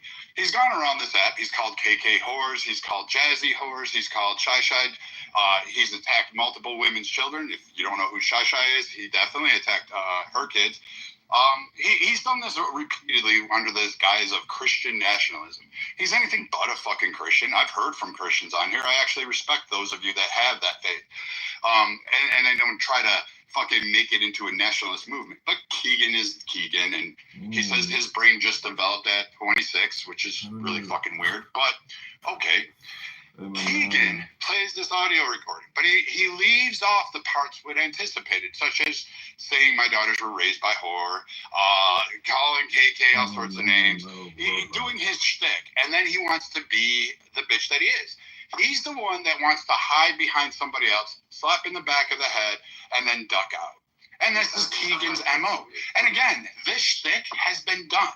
So Keegan, I get it. You're upset. You probably have problems at home. Your wife went to the continent of Africa, had a fucking great time. She had her ribs rearranged. Her entire fucking stomach is now in her throat after that gangbanging orgy. And I get it. You're upset. Who wouldn't be? Who wouldn't have that? I mean, you're just an oil change person at fucking Walmart, and you haven't really amounted to life. I mean, you really haven't done anything. And I can promise you, if you're anywhere near kids, I'm probably betting that kid's going to end up like Jordan Peterson's fucking kids, batshit fucking crazy, nuts, and not even saying that I'm an evil person. However, when they were threatening to kidnap her kid, it wasn't her boyfriend she called. She came to me, and I offered her help. I offered her a home. I offered her money. I offered her to build a cabin to protect her. She didn't get that because she lied about it. So again, I have smoke with that. That's the story of that. Anything else? Because this is boring after a few hours. This is already redundant. This is fucking mind-numbingly bored. And Keegan, put bass in your voice. You sound like fucking Urkel. Like, drop your balls. Actually have some fucking spine and stand up. Maybe you would get a modicum of respect. But right now, you sound like a Christian cuck who just believes that you're going to get everything after you die.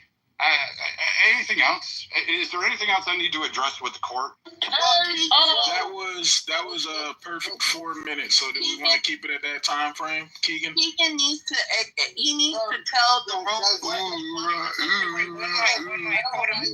Hello? It should only be me and Brad right now. I'm so sorry. Yeah, but I'm saying, can you tell the room what you want to achieve from this room? Getting his ass whooped publicly. Fuck you, Keegan. Real quick. Though. Wait, one mic on Keegan, please. Go ahead. Yeah. So here's the thing. And my point is not that I care that Brad said this. Brad says the most egregious things of all time. Like, we all know this. Brad goes, I'm not willing to stoop this low. I'm not willing to say the things about his daughters and what I know personally about him. I'm not willing to do that. Right? He can say that I said these things. He doesn't have any of these clips. Again, everyone can go actually listen to the 3-hour replay in it's Oscar's house called Dr. Jazzy's recap. Go listen to it. And guess what? You can make the determination on whether or not what I said was egregious. All I did was say, Brad is my dad's age. My dad, first of all, would never even be on an app like this, but my dad definitely wouldn't say these things at all. And, I guess Brad can be like, well, your dad's not a man. Maybe. I guess he can say that. I would say, my dad's done probably more things than Brad.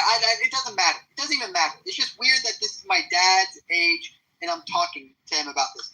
What I want to get from this is that Brad is not a man. Can you just get to the point and stop stuttering? Brad, please. I didn't talk about your list the whole time. I guess I could, because we all can hear it. You can say that you don't have a speech impediment. I can hear the list, buddy. I can hear it. Hey, but what I want to say is that what I want to get from this is that Brad's not a man of his word.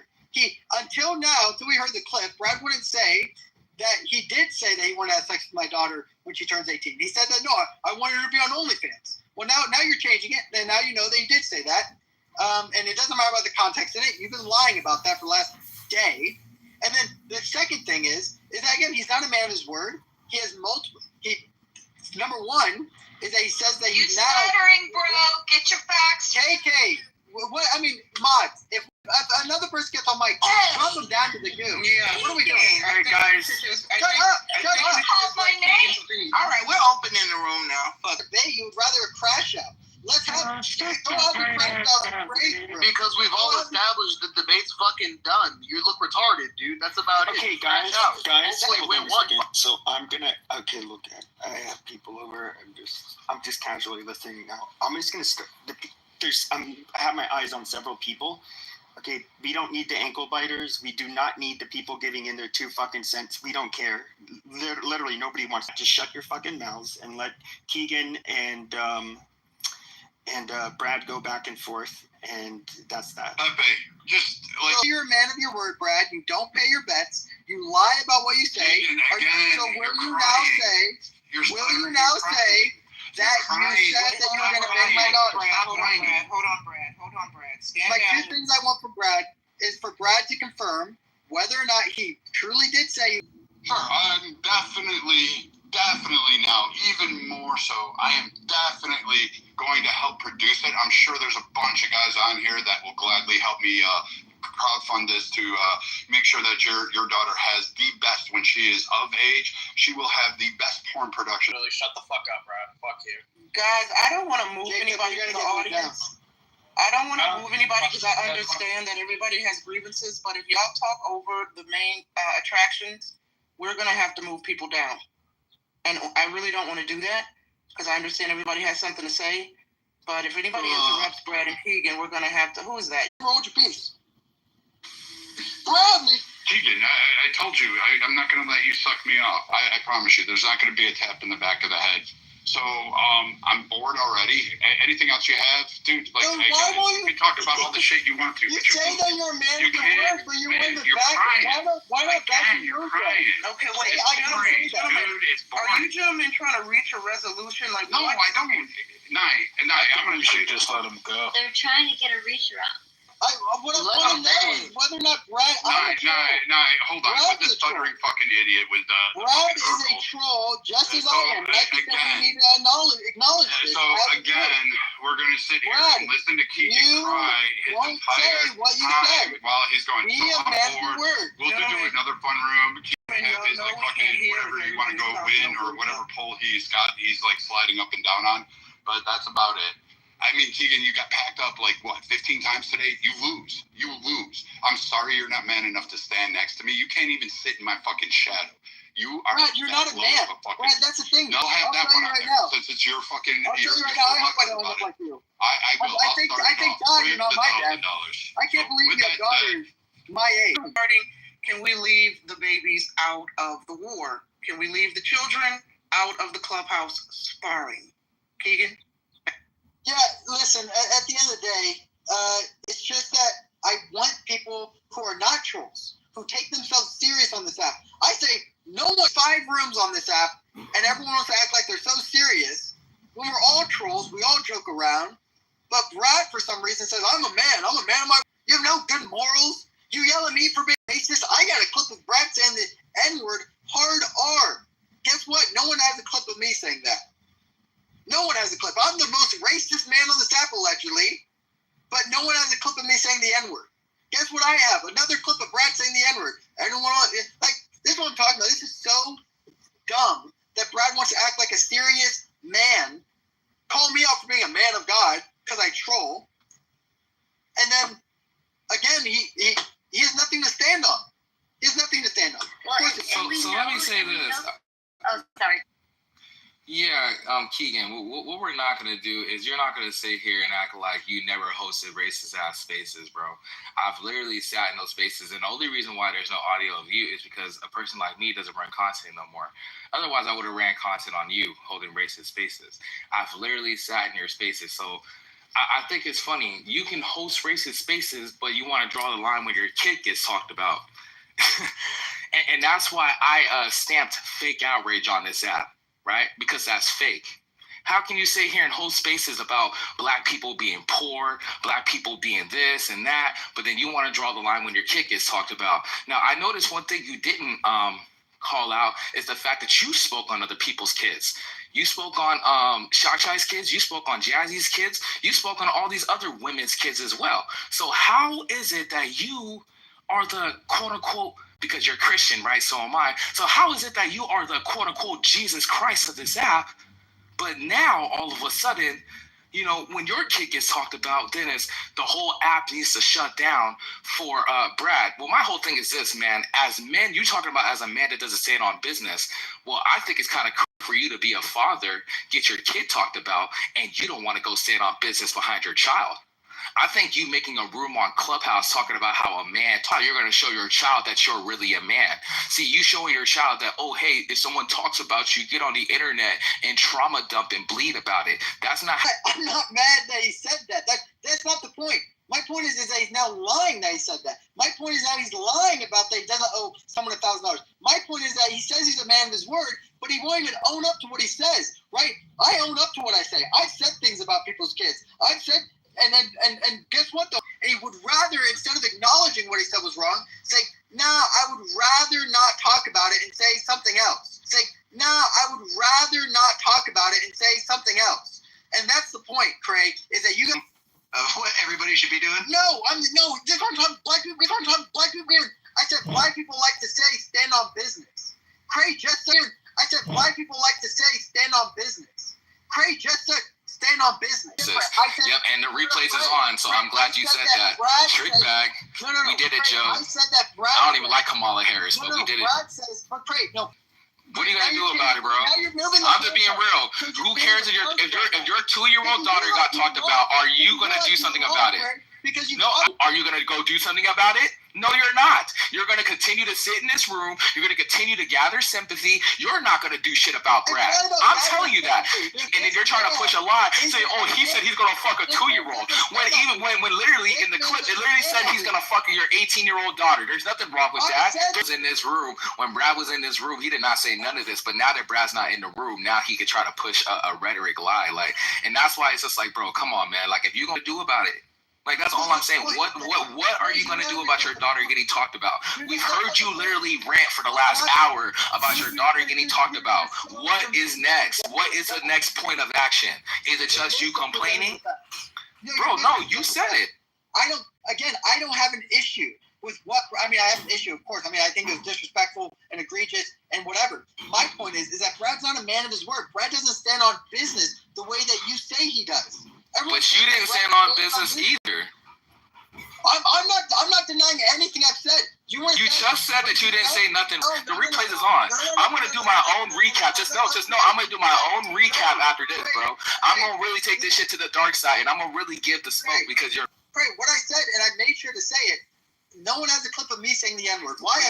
I've heard you say the N-word. The only reason why there's not a clip is because I didn't record you. That's the only reason why there's no clips. Trust me, if I was in my prime still, I would have had all types of clips on you, bro. You're just some non-factor.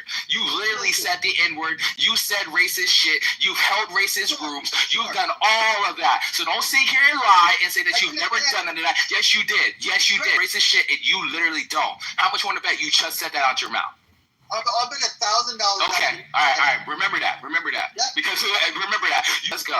Because trust me, I'm not finna run like Brad. I'm finna stay in the paint, nigga. I'm not one of that. I'm not like that. You better pay a family. Because guess what? Your daughter got talked about and you ain't did shit about it. You're your biggest pussy of all. The fuck? And guess what? When your daughter turns 18, hey, am I running the timer again? Because I gave up on that. Are we going back to I don't think we have a timer. Yeah, I think it's wide open now, right? Yeah, the main attraction has ended between Keegan and Brad. Now this is the after show. The unexpected, surprising after show between Keegan and Craig. This turned out way better than the Brad situation. I mean, yeah, Brad tapped out. Keegan, would you like me to give you the mod badge yet now? Because there's an after party happening in the month. Good. So I'm gonna go hit up the Brad and Keegan after. Who's here? What? Oh, I'm going to my own.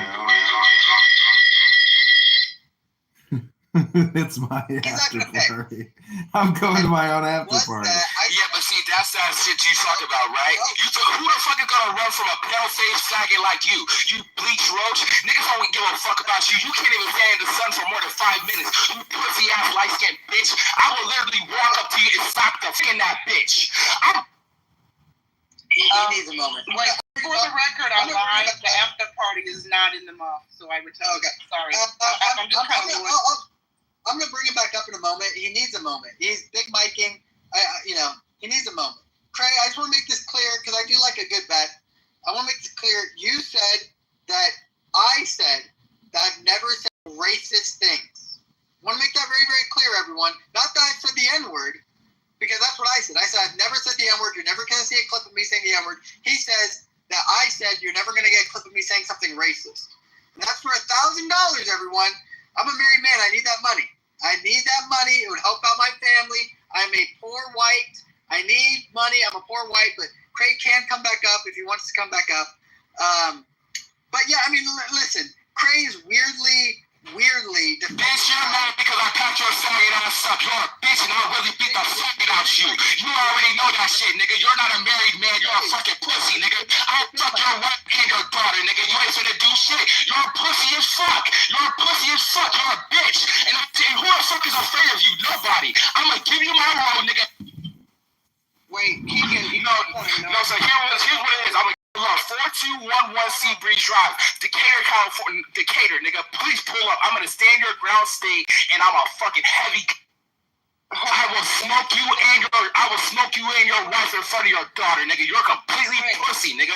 You're bending over, and you took a picture getting bent over, nigga. You're a faggot. You like to get bent over by your fucking wife, nigga. Let's talk about it. No, Craig, hold on. I only moved you to the audience just so I can say something, okay? I don't want no smoke with Craig. Craig, I understand you'll pull up. You have shooters, allegedly. I want no smoke. I only moved you to the audience just to give Keegan that point. He does not want smoke with Craig. Now, Craig, I'm going to invite you back up. We're cool. I don't want no smoke with Craig. Keegan, I would tread lightly with this guy. Well, no, listen, I don't know why Craig is going out, Craig's defending Brad, I guess. I'm just telling Craig, Brad doesn't stand on business. And now you're saying that I've said some really racist stuff, which I'm not even denying. I've done racist rooms. I've said stereotypes. Bitch, you did deny it. You sat here and said that you didn't say nothing racist. You sat here and fucking said you didn't say nothing racist until I called your faggot ass out.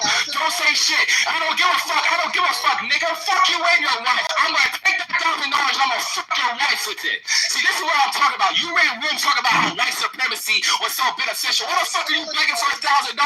You're a poor ass, faggot ass white man with a fucking broken asshole and a broken family and a fucking fucked up wife. Fuck you talking about? Your wife fucked you in the ass, nigga.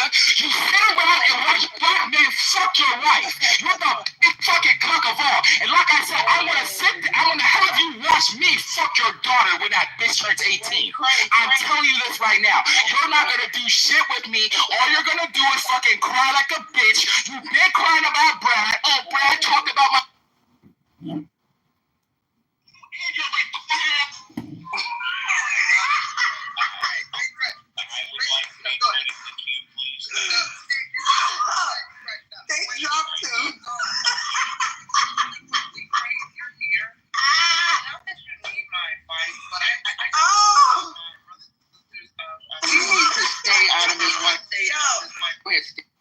Thank you. Firstly, NY, I think you've been doing a very good job moderating something very difficult. What I don't understand is why Cray was given more than 15 seconds. And by the way, I've never heard him speak before. I have no idea who he is. I don't know who his friends and enemies are on Clubhouse, if he has any. But what I've heard, I don't think adds a constructive value to this room. I heard a man, presumably he's a man, I'm not being gender, maybe 90. Personally, if I was moderating, and again, it's just my opinion, I wouldn't have allowed that to go on for more than 15 seconds because I don't see how it added any value whatsoever to the conversation. Constructive is happening right now. So, yeah. And not only that, the people felt a little let down. They didn't get experience like that. That doesn't really. And whatever I said about people's kids, which again has not really been about the kids, but about the parents of the children. But because I say you're a bad parent, people say you bring children into the. That's not really. I'm just saying you're a bad mom. But I have said racist. That's not me. That's someone else. You know. So that's my point. Is that Brad is just a liar. And it's just not like called academia, or college. This is called Clown University. And if you think that by, defending yourself or attacking another person makes you a better student in Clown University, well, just remember you're a clown. And if you think you're not a clown, I encourage you to go to my YouTube, my Instagram, my Clown House, my X account, and listen to yourself talking about what you talk about if you're unaware of what... I get it. Oh, why would you I have a question, Keegan. Brad would like to speak to you in the other room where other people would like to talk as well. Are you willing to come migrate rooms? No, Jazzy, this is weird. She's trying. Weird. Most people would like, Jazzy, you know what you're doing is not cool. Yeah, it's you're being. First of all, I know you told me to, and then you told me to shut. You told me to shut up. And that really just ignited the fire for me to go open the room. Like, I didn't want to do that. And I even suggested that maybe we mod the two women that folks were saying that they should hold the space. Keegan said no. And so here we are. Keegan, would you like to merge rooms in some type of way? But the way you're running your room is too strict. Yeah, you kind of would just... Shut up! Jazzy. And if you care about egregiousness, why is Pepe modded? He's the most egregious person on Clubhouse. No, it's not a... Man, shut up. You're a fucking loser and a liar. You don't give a fuck what Brad said. You're just mad at Brad. That's not the point. The point is that Brad doesn't settle business. Then? Come get your ass packed up in my room. Brad What's the point? What's the point? Jazzy, you need to... You fucking brick face ass cracker bitch. I don't give no fuck about nothing. What are we doing right now? You're in here trying to pack Brad up. Moderation, they're owed. It's weird. This is weird behavior. Very weird. Here's my thing though, and this is no disrespect to Jazzy, Shasha. Y'all know I don't beef with black women on social media. But I'm just curious. I mean, the grievance seems to be that this room was boring because no one would speak, and no one could speak. And I think the rule was just let one mic at a time, and let's just have.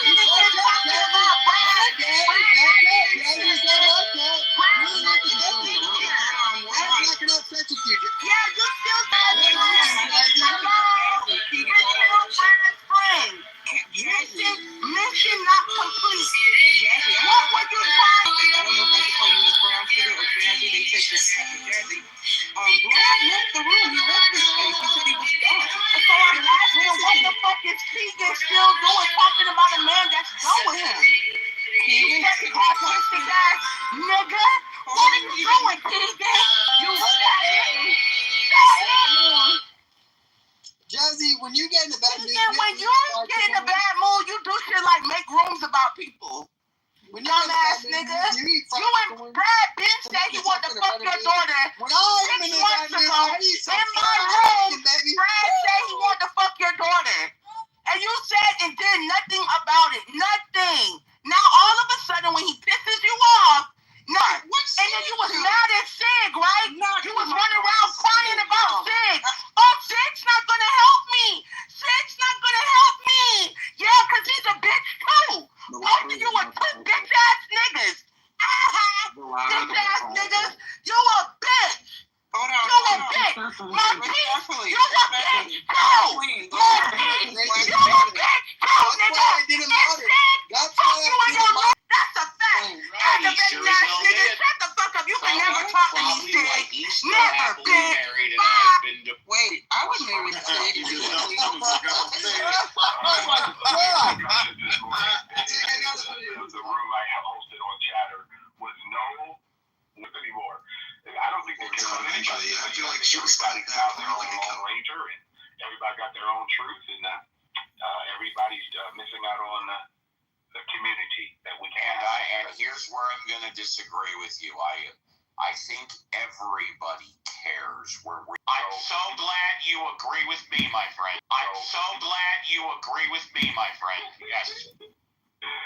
So what I'm saying, go ahead, Roger. Guys, I just wanted to say, yesterday was one of my favorite days ever on Clubhouse, and we raised $1,000 for Congressman Kitover, his campaign to change the world.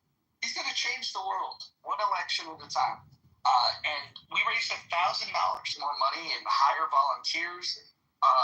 Marshall's on board. In fact, I'm going to speak with Marshall live today. I'm going to give him a call and coordinate a time that he's willing to fly out with me to the great state of Illinois so we can meet with John Kitover to talk about campaign strategy and training people to knock doors. So we're going to make this happen. So everyone on Clubhouse can play a role in trying to get John Kitover. Here's the first goal. Remember this. The first goal is ballot access. All he needs is about, it's expensive to go gather them, but if we can gather the signatures, there's no filing fee. We can get John on the ballot once we get him on the ballot. But the first part of viability is ballot access. And so anyone that wants to help with their time volunteering or their money, they can give to John Kitover. John, I will mod you if you want to share the link up top, just so anyone that comes in the room can donate. Sure, absolutely. I'll also put it in my profile.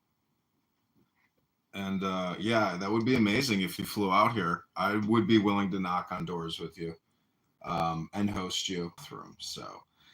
Well, while that's a charming offer, I am really partial. I'm a Marriott Bonvoy member, and I've got so much credit. Yeah, that would be amazing. So I'll post the link, and yesterday was an amazing day, but I would submit that what I think made yesterday. Yes, major breakthroughs yesterday, and then the unblocking, and then still the text messaging being unfulfilled. This is the serum for a toxic situation. And yesterday we did raise $510, and I'm going to match every dollar. That's so the campaign now has $1,020 in its checking account.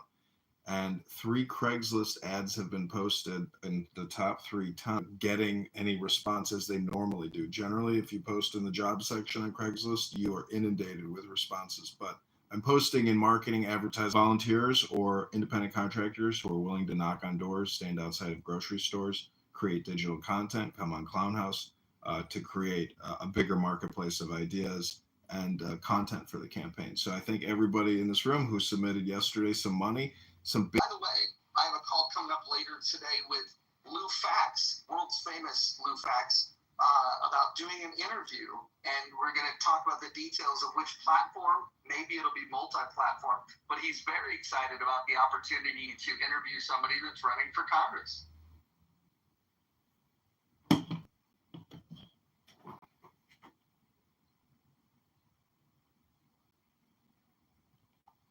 I would like to ask John a follow-up question from yesterday, if that's that's okay because I didn't hear anybody ask it. Is that okay, John?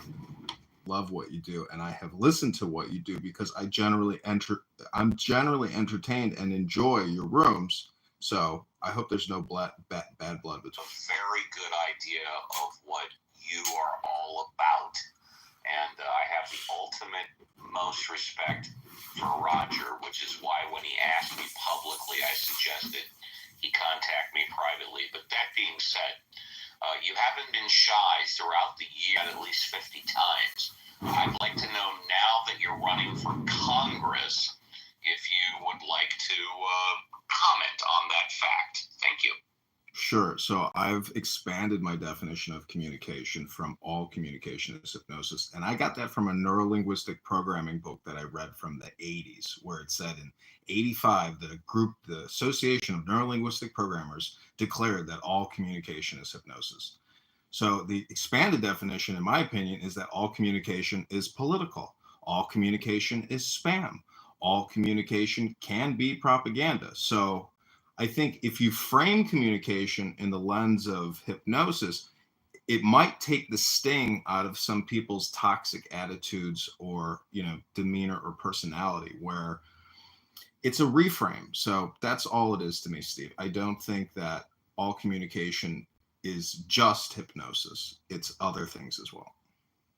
My only response would be that since you're now running for Congress, to say as you did 60 seconds ago, quote, all communication is spam, close. I'll tell you that if you come on this app and you listen to a lot of the communication on here, it's up to you to determine whether or not it's spam. If you want to have spam for lunch, feel free.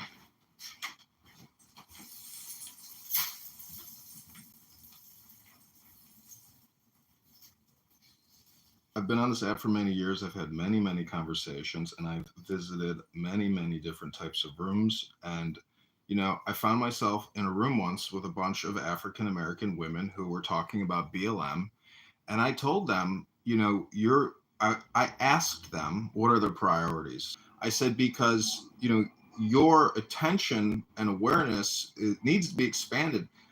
You have to realize that if we inflate the currency supply to give you reparations, it's borrowed. It's all coming from the Federal Reserve. So I think with regards to the BLM component, why I told them to protest the Federal Reserve is because, the whole thing is tied to Americans talk. But I believe that in the now, there are no former slaveholders or anyone currently living that had anything to do with that. So and your political aspirations, but I do not think that African Americans will get reparations in this country. And in fact, I think there's probably a lot more evidence. That's solid. Typically, when I get in there, I inflame the rooms with, like just saying point blank. What I would be advising is to demand that the government sell federal lands to raise the money, because that would be met with much less resistance than increased taxation, which essentially is taxing yourself to pay yourself. My question would be, why should I get something that I didn't earn? It's a very valid question.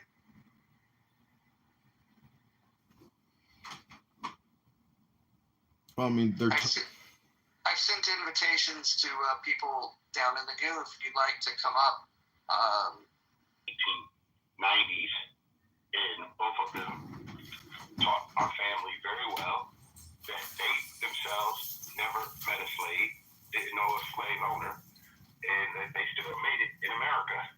So I'm just trying to figure out, are we really saying that someone deserves something even though they didn't earn it? And to my that someone deserves something even though they didn't earn it? And to my knowledge, every single slave owner purchased their slaves with their own money. So what I purchased? I don't think so.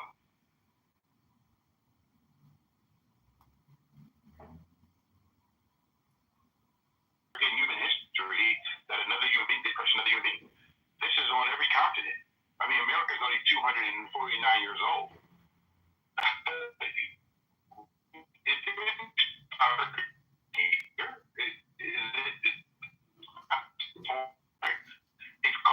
transatlantic slave trade. The 4 countries that actually, so I'm still trying to figure out, these people who decided to purchase slaves in the 13 colonies were individual farm owners, including blacks, because they needed labor. That's why it's called the transatlantic slave trade. I don't know why no one ever talks about the trade part. Everybody talks about the slave part. It's really interesting. This is where I would submit that all communication is hypnosis, because I listened for 2 hours or even 3 hours, and I recorded the whole thing. And she was a great public speaker, but inherently unfair. That's a track in a communication. That's one communication piece. It's an all or nothing position statement. Now, if I were to say that, if you're only going to go off of this one track, which is an all or nothing position on structural white racism and reparations, is that not the definition of persuasive hypnosis? I mean, you tell me, like, are you going to go all or nothing because of this one information piece, or are you going to use other information, as your guiding principles? To me, it's madness. Hey, you do know it's to the supply chain, okay? So I'm going to ask you a question since you asked me a question. Where did the supply chain of trading start? Where did it start at? I don't know. I don't have no idea what you're talking about. So if you would like to go to the supply trade where it started, then we can have a conversation. But until then, I don't think we have a conversation because everything has to start somewhere. Where did it start? Where did trading start? And it did not start in America. Remember, it's called transatlantic.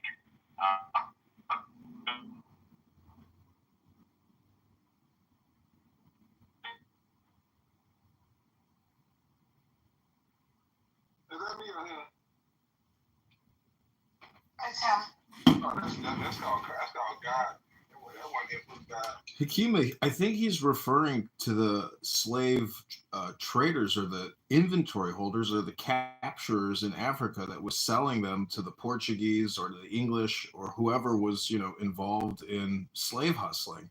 Like, he's referring to savages, like savages, and just murdered them and just stole their identity. That's not what was going on. But I mean, I'm not sure if that's what he's talking about. I don't see. Well, can I finish? I just want to know. But yet you did not acknowledge the group that you talked about. You said you don't think that they did what you believe that they did to the percentage of blacks that came to the shores of the United States. At the time, there were 13 colonies. So I would like to know from you, do you know the number of actual people that made it to the shores of the continent of the United States? 388,000. The continent of the United States? 388,000. And I want to ask you a question. Just so you know that you're not talking to someone that actually believes the whole slavery story and what percentage of people in the United States, at the 13 colonies actually. 388,000 that came as slaves. There was people here, there were freemen. There were some people that came over that was freemen, but they didn't. For the 388,000 are talking about the enslaved people. That's where that number comes from. So when you say that some of them people were free, even though they weren't, the 388,000 particularly talk about a group of people. That it was the ones that were brought here as slaves. That is that number, that 388,000. And I agree with you. Those were the ones who came here that were traded before they got here. Okay? They were traded before they got here. My question is, could you go back to the supply chain of who traded them and sold them into slavery? You're making up a whole term with this whole supply chain thing. Like you're literally making up a term that is not spoken of in history. Like you're trying to complicate something that's not complicated. Like did some Africans? May I finish? May I finish? Thank you. Like did some Africans maybe sell some prisoners of war to some Europeans? Yes. Did they start it with that goal? Did they seek out the Europeans to sell these people? I don't think that's a part of history. So to act like that, like they just offered up this commodity to sell, and like they the ones who started it, like somehow this so-called supply chain, whatever you're talking about, it is the root cause is the Africans It sounds like that's what you're saying. If it is, that is nuts. Well, I appreciate you saying that something is nuts, but I would like for you to do some more research, brother, because what you're doing right now, we're not having a real serious conversation. Because I've been to different countries. I've been to 54 countries, and I'm sorry to tell you, what you're talking about is absolutely asinine for you to actually think I'm going to sit here and listen to someone tell me something when they themselves did not do the history and the study of what happened before America was even in inception. This empire has been around for thousands of years before America was even thought of. Okay, so when you have these conversations, man, you got to come with more than just emotion. I'm sorry. I mean, the emotion comes from your side. Like you're making that. Like I'm telling you exactly what's wrong with what you're saying. Like you're telling me I'm wrong without telling me what I'm wrong about. Like it's you that's come with the emotion. Clearly, I'm coming with factual information. I'm directly talking to you about what you're saying. I'm not saying what you're saying is wrong. I'm saying what you're saying is wrong. Plus, I'm telling you what's wrong with it. But you're acting like you're the super educated guy, and I'm the one who needs to do more research. Yet you're not telling me what I'm saying is wrong. Okay, I got a question, Edward, in regard to this. They had on the shore, where were the docks where the Spanish came and picked up the slaves? Because the biggest amount of the slave trade started, as you say, before the 13 colonies, because it was done by the Spanish. And they came up to these docks. How long had those docks been there, Edward, and who all were they doing business with? Shirley, great question. The difference is, Shirley, I think that people should do their own research with the 4 countries that started the transatlantic slave trade, which were not here in the United States, and then the African countries that actually participated in trading of slaves. Okay? You just go back. It's so interesting. I'm not going to sit here and spoon feed people because everybody has a different narrative. And I like the fact that he said that I did not explain. No, I'm going to say it again. You got to go back to the origin of the transatlantic slave trade. That's what you got to do. And the really nice thing about this is now we can ask Gemini that very question, and it'll give you probably a pretty concise answer. I'm not trying to be smart. Yesterday, I got in the middle of 2 men having a conversation and got bludgeoned. I shouldn't have done it, and I shouldn't be doing it right now. But it's such an interesting topic. And before I read what you're talking about, Edward, I just thought that the 13 colonies were the only terrible people who participated in slavery. And found out that it's a terrible institution. We're so glad that we aren't practicing it, except we probably have economic slavery. I don't know. We won't go down that line. We won't go down that. So Edward, which African countries was a part of the slave trade? Be precise. I just said to you, and I don't know why you did not hear me loud and clear. I'm just asking you a simple question. This is the last question I'm asking. Like, which African country was a part of the slave trade? Do I have a right to say I'm not going to answer the question? I mean, if you don't know the answer, that's fine. Yeah, that's cool. All right, thank you for making an assumption. I appreciate it. Yeah, it's clear you don't know. Yeah, I know it's clear that you like to make assumptions. So, you don't know me, I don't know you. Let's just make sure we keep it there. Stay in your lane, because I'm okay, bro. I'm good. My lane is clear, bro. We're both in the same lane right now, in the same room, on the same stage. And we're talking about the same topic. And you asked me. Made that shit up. All right, hold on, guys. I just wanted to say that this has been a good discussion, but in about, oh boy, term. If that's not a good framing, we'd just like to know what is. I'm gonna answer that question real quick. It's called a rational discussion. It's ironic. The room of your the name of your room is the exact thing that people are doing when they're talking about Donald Trump and all the fuckery he's doing. They're having a rational discussion. It's not TDS at all. 37. $37 trillion in debt. So that's why I support John Kitover for Congress. And there's a link above if anybody wants to click on it. In fact, every dollar counts in campaigns like this.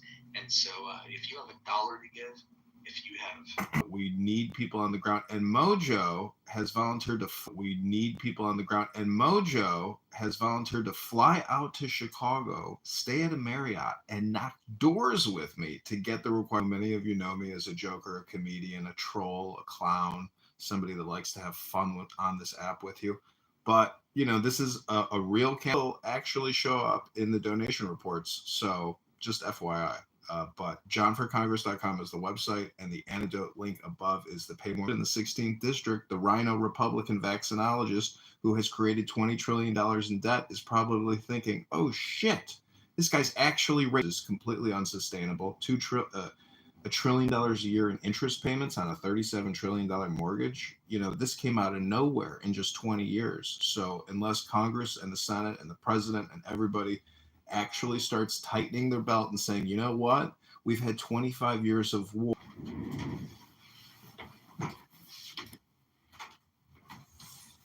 Okay, we've got about 10 minutes before the national discussion group is going to open. I know this is going to be a great room. We're going to have Anson Burlingame helping us lead the discussion. We will leave the chat open, unlike the critical thinking forum.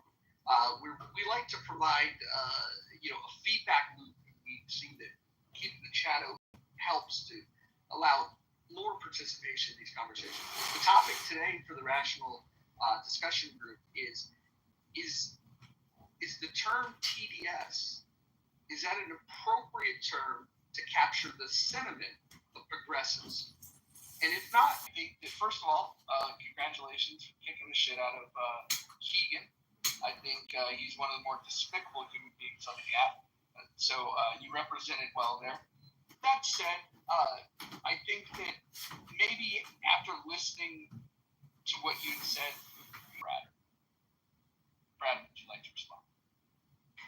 Thank you for that elegant bipartisanship that you just displayed there.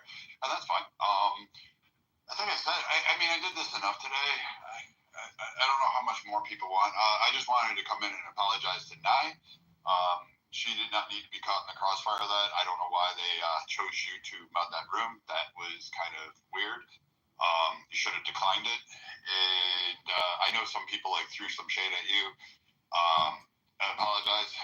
If you missed the Cray pack up, I suggest that you listen to the replay. I heard it, and I have to tell you, that's when I opened a room for the drama-free zone.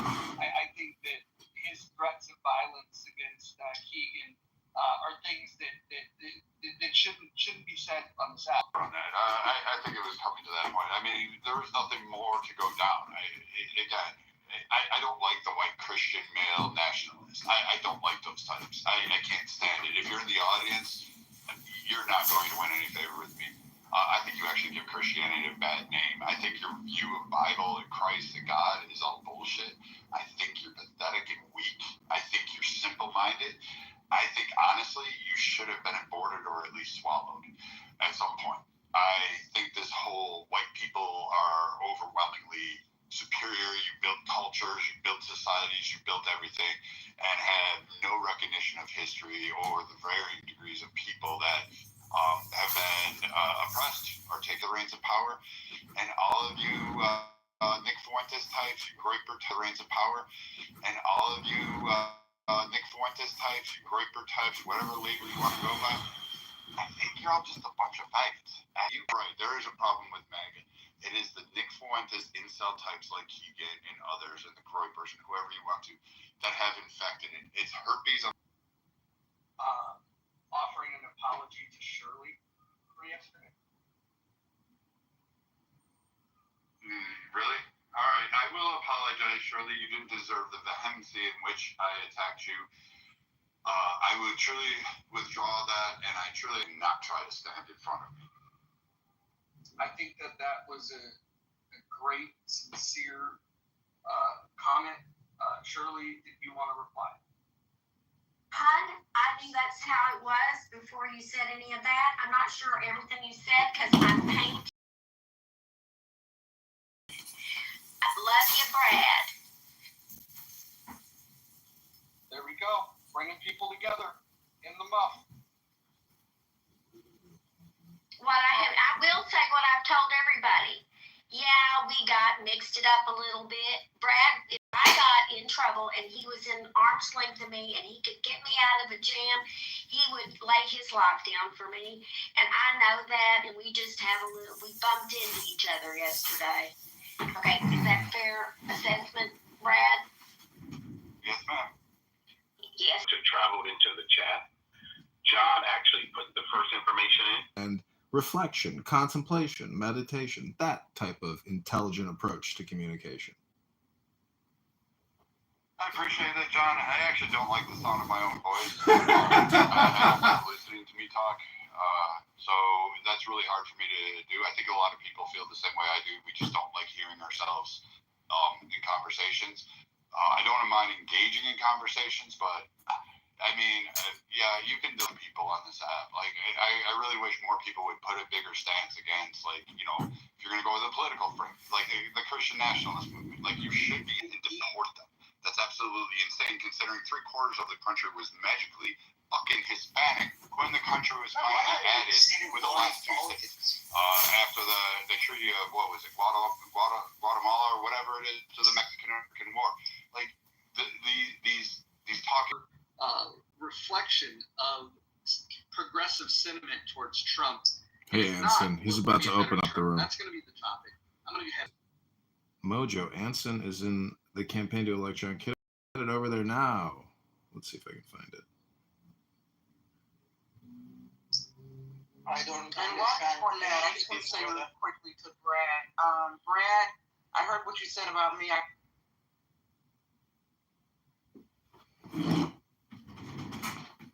Yeah, by the way, I wrote a book, so I would be happy if you, like...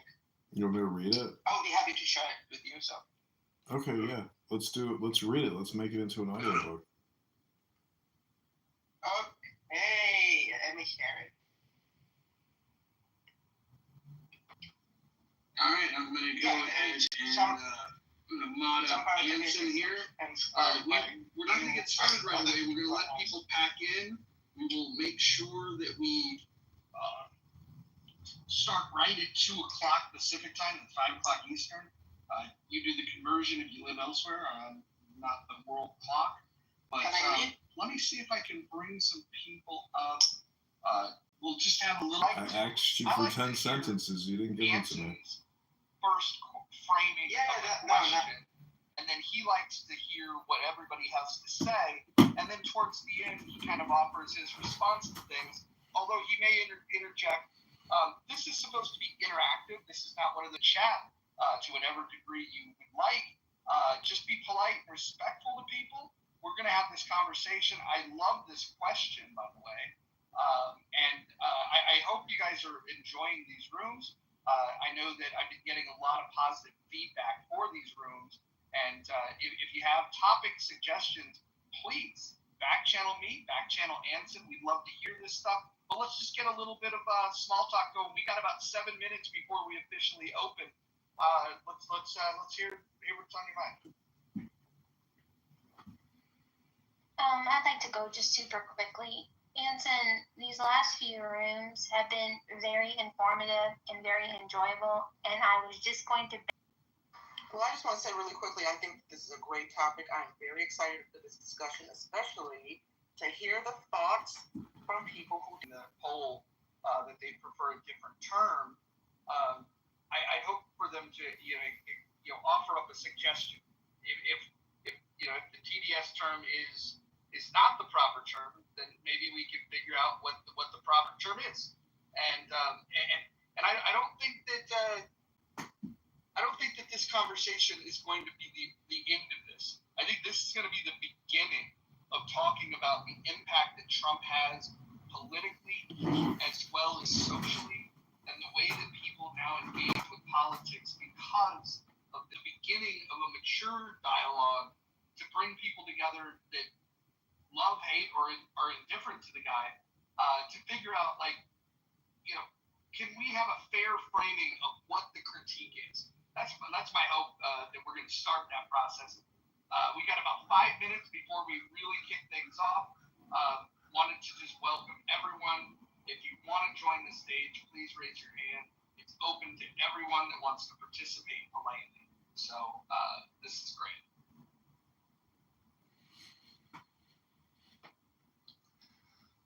I really like what you just said, Roger, that I would hope, you like it or you don't like it, you come up with a new name if you want to. But the bottom line is there is a strong sentiment by a lot of people that continue to harp on, in a negative way, essentially everything that Trump does. And if we can somehow figure out how to better criticize Trump, but more important, move beyond criticism to a constructive alternative. When we start doing that, and it's right hard, criticize, hate, etc., either way, across either side, then we're not making any construction. I'm looking forward to this, particularly if we can take it to the point of what else can we do besides just hate, whatever. Yeah, so, and then there's a camp that I think has not been discussed that I have seen in my interactions with my Canadian business associates, and that is the manner in which he executes. It's abrupt, crass at best, and rude many times. And by anyone who, even if you're the staunchest of Trump supporter, you could always say there was another way of handling it. When the electorate elected the guy, we did it with our eyes wide open, knowing that it wasn't always going to be the way you would do it. And what I find unique about, the incrementally higher level of anger associated with the way in which he does work is weak, to make my point, because I know there are people who fundamentally disagree with policies. I'm not disregarding that, but I do think the value add and anger that is shown towards him reflects, at least in part, the way in which he does it. And that, even Joe Scarborough said that liberals amongst themselves talk about the crime in cities, including Washington, D.C. So that's just the one in this particular case this week. And even Democratic senators, most notably Fetterman, although when Kamala peaked at the convention and all they could talk about was her joy, not any accomplishments, we all knew Trump was going to be our president. I had to look at it differently. I couldn't go through life being triggered every day. So the only thing that I wish that the people on the conservative side would do is when you're in a conversation with them or online, they don't just come right out, you have TDS, because it's a catch-all phrase now for anything they disagree with. And it closes down the conversation because you are branded and really can't speak rationally about anything he does. And so I think we do need a new name. I don't know what it is, but that's going to help, I think, foster conversation when I don't hear I have TDS when I've overcome it. So those are my thoughts. I'd like to weigh in on that if I am audible. You guys can hear me. James called thought terminating cliches. And he says these are slogans that shut down discourse. Or you don't get to say that because of who you are. There's many of them in our society. I don't care to hear what you have to say for whatever reason. Either they can't refute it, or they're pissed that you're right, or whatever. And, take a minute to if it's worth the fight. Because if they've already shut down listening to you, you're really doing a lot of work for little reward. Thank you.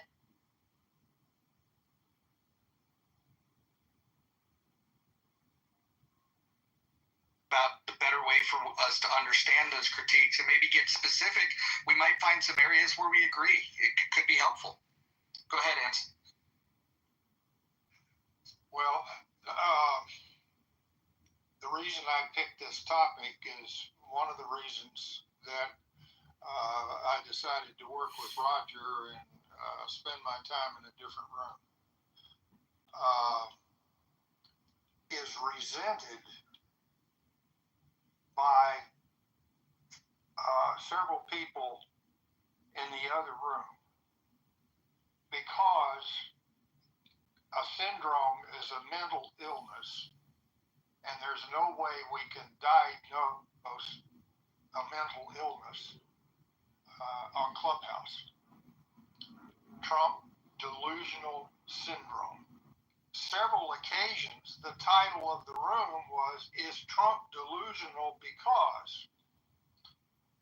So there was an outright in the title topic of, "Is Trump delusional?" For a different term, and I've been thinking about it. And I think I'm dropping the term syndrome in the first place. And I'm dropping the term delusional because that can be considered a mental health aspect. And I picked UTD, Ultra Trump Disgust. Now, I originally thought that I'm disgusted with him, he can't do anything right. Okay, therefore, way into blah, this blah, is blah. that do you feel So I'll pick UTD, whatever phrase, ultra, UTD, TDS, whatever.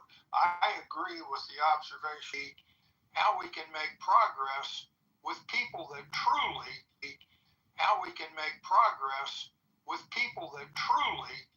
routinely, almost always, if not always, right, blah, blah, blah, that we can move from that to, yes, I have UTD, but here is the harping on Trump and harping on how wrong his approach is, his policies are. Get out there and counter our political debate. I'll stop it at that and let everybody else talk. I'll chime in since everybody stopped for a minute. I'm going to stick with TDS. I think it's appropriate. I mean, I get it. I'm not a doctor, nor do I understand all the mechanisms of the human mind. But I think it's a perfectly fine label. Since it seems politics is just G's or Rogers or Kelly's or Anson's or Rosser, I don't have those to debate with outside of maybe in this room. If we were to get into a deep dive on a policy. There's plenty of crap that I wish people would talk about. Like, originally, I thought the wall was the most retarded version. Absolutely. Do I think we should have a better immigration system? Absolutely. Are there loopholes, pitfalls, and dangers that come with our immigration? Back with your driver's license, we had that open arrangement. We had people in all three nations shifting back and forth along the border, working and living in harmony. But to say, I never get these types of arguments. Maybe XG once in a while will go on, and Roger will say something on the economic policy. But that needed to be done. It should have been done decades ago, and I'm okay with it. And people seem to have a reticence on that. Oh, I'm sorry. I thought you were done. No, I'll let you go. I'm not going to be like really long, but I mean, I never get those attacks. Like the big beautiful bill is anything but beautiful. It's just fucking big. It doesn't make any sense. Someone kind of debate me on that. Tell me how great that bill is. Give me what part you like. I don't have that. Give me the part you don't like. I'll probably agree with you because most of the people that are pointing that out, I agree with. It's shit. So, I mean, we can't have it. And then you can't couch your feelings in that everything is great under Kamala or Biden. And I'm politically opposite of XG. I consider him a good friend. He's a good guy. I like his stances. And sometimes, I'm going to be honest, he's on the left or he's in his own little world. He's fucking right. He's at one fest that everything Trump does is fucking perfect. It's not. It's a fucking waste. And it's shit that I wish he would have called the Great Divide, not proudly but aptly. And so can it just be Trump derangement in my mind? And then to be useful in multiple senses, as in one, I mean, yeah, it's a shutdown term, but at the same time, I also think it kind of like dismisses a lot of people that are genuinely being fucking extremely hyperbolic, et cetera, right? Because I think that, for example, with me, one of my main gripes with Trump and the Republican Party is always about single issue bills, making sure it passes by itself and it's that good, blah, blah, blah. What I don't like is the hypocrisy on values when it comes to where the party, they didn't want Romney to win because of the fact he was a fucking Mormon of all things, right? So, like, for the most part, I feel like my main frustration with the Republican Party is the lack of principle or the lack of being able to stand on one principle and acknowledge when they're wrong or acknowledge when their administration is doing something in contrast to what their principles are quote-unquote said to be, right? And I think that being frustrated about that isn't so outrageous to call it derangement. I think it's valid. And I think there's a lot of other Democrats or people on the left like me who do have valid claims that do want to think about politics, don't want to just say, oh, Trump orange man bad, Trump racist, blah, blah, blah, that actually want that. There's no room for engaging. In the same way that they don't want all of us to classify everybody that's MAGA or that supports Trump as these crazy racist authoritarians is a point you also share with us about the party. Well, then maybe you should stop labeling everyone who was convicted of a crime on January on both sides. We've seen the enemy, and it is us. And when you call MAGA maggots, we pay attention. When you call us Trump-tards, we're paying attention. That you might feel that justified because when you're pointing fingers at us, understand when you call Trump Hitler, we're laughing at you. We're laughing at you because it's ridiculous. And your ignorance of history and what's happening and all the things that democratic policies have put us through over the last 10 years are being blithely ignored because orange man bad. Like the EU leader said, are rebalancing. So when you don't give credit for the things that are actually going well, and you only nitpick and you call him a rapist and a pedophile, why should anyone? Yeah, if I can just add to Monica's point, Monica, not only do they compare Trump to Hitler, but they say the U.S. under Trump is a dictatorship. Right? I mean, all these examples of Trump derangement syndrome. We have our media, our left-leaning media, that devotes 24-hour coverage overanalyzing everything that Trump states, how he drinks water, how he sits in a chair. You have politicians, public officials over because of Trump. What else? We have meltdowns over Trump moving busts of MLK in the White House. Any decision that Trump makes is automatically interpreted as malicious or harmful. Is this not everything you guys did with the administration? And Obama. I was waiting to say that. Like y'all act like this just started under Trump. Like to this day when people say Obama name. Like Biden couldn't stutter over a word. Gentlemen, the only difference is we did not disrupt our families and friend groups because they voted for Biden or Obama. We did not shun people because they voted for Biden or Obama. You guys boycotted Bud Light as a trans person on an ad. Why do you care? Yeah, I mean... No, wait. I don't care. I'm saying when you say you don't do it, stop acting like you don't when it's clear that you guys... No, we didn't burn down Tesla dealerships or put swastikas. Hold on. Everyone chill out for a second. I thought I heard Nye trying to wrap up her point when I heard other people interrupting. I want to hear everybody's opinion. I think this is an important topic, but I want to hear Nye finish her point, and then somebody can respond to it. Yeah, that's just my example. You see how quickly they were to come off the mic? I didn't interrupt anyone. They were so quick to come off the mic to bring up whataboutisms with Biden and Obama. And meanwhile, the difference is those who support Trump, we did not accuse those who support the left of Biden deranged. The difference in the land here, it's seemingly Trump supporters are capable of critically thinking and engaging in discourse whether they agree with the other side or not, while leftists or progressives are incapable seemingly of doing that. I'll land. Yeah, that's kind of laughable considering the party that had the biggest meltdown of all, which was having a fucking insurrection at the Capitol happen because you guys lost an election. The same party that apparently doesn't cut family members off, but boycotted an entire alcohol brand just because a trans person happened to be featured on an ad with them, right? You I hate this moral grandstanding as if you guys are so much better than the left, when everything you're complaining about the left doing right now is what you guys did during the Biden administration for 4 years straight. The motherfucker couldn't stutter once without you guys going into a panic about, oh my God, our president has no cognitive dissonance. His brain's gone. We're going to get attacked by everybody because Biden doesn't know how to say 2 sentences in a row.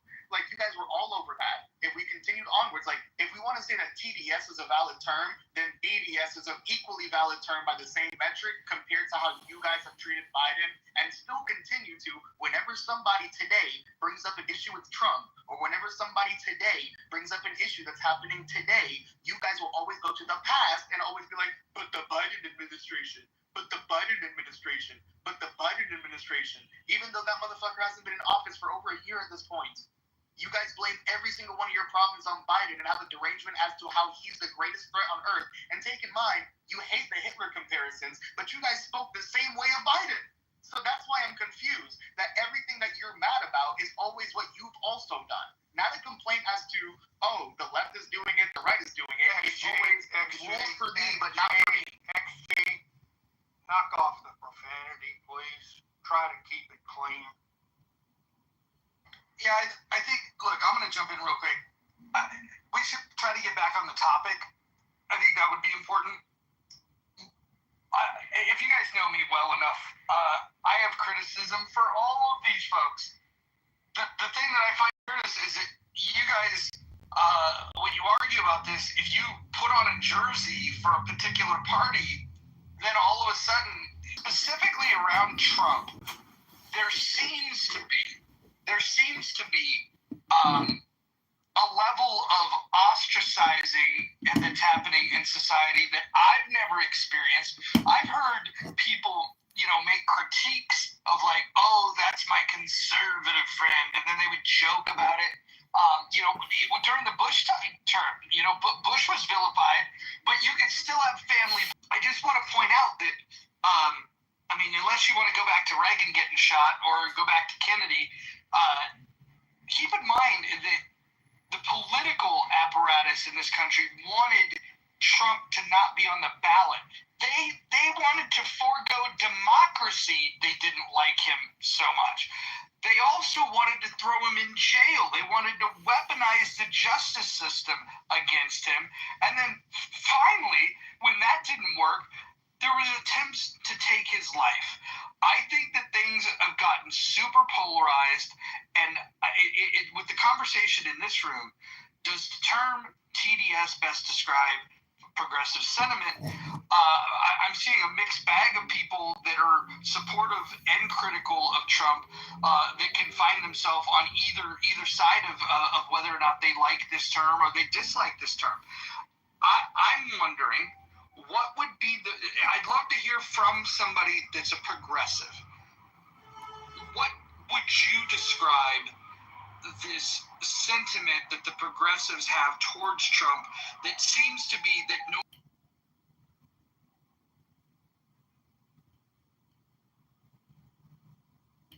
Okay, I know we have at least two. How do you describe progressive sentiment towards Trump? This idea that that Trump can never do any. How did we get this far, and why is it so catastrophized? Because it's right there. He's right on the verge of being Hitler. I'm not just saying this now. I've been saying this since he started running. And when I found out about Project 2025, which he denied, but now he's running it like a fucking playbook. So every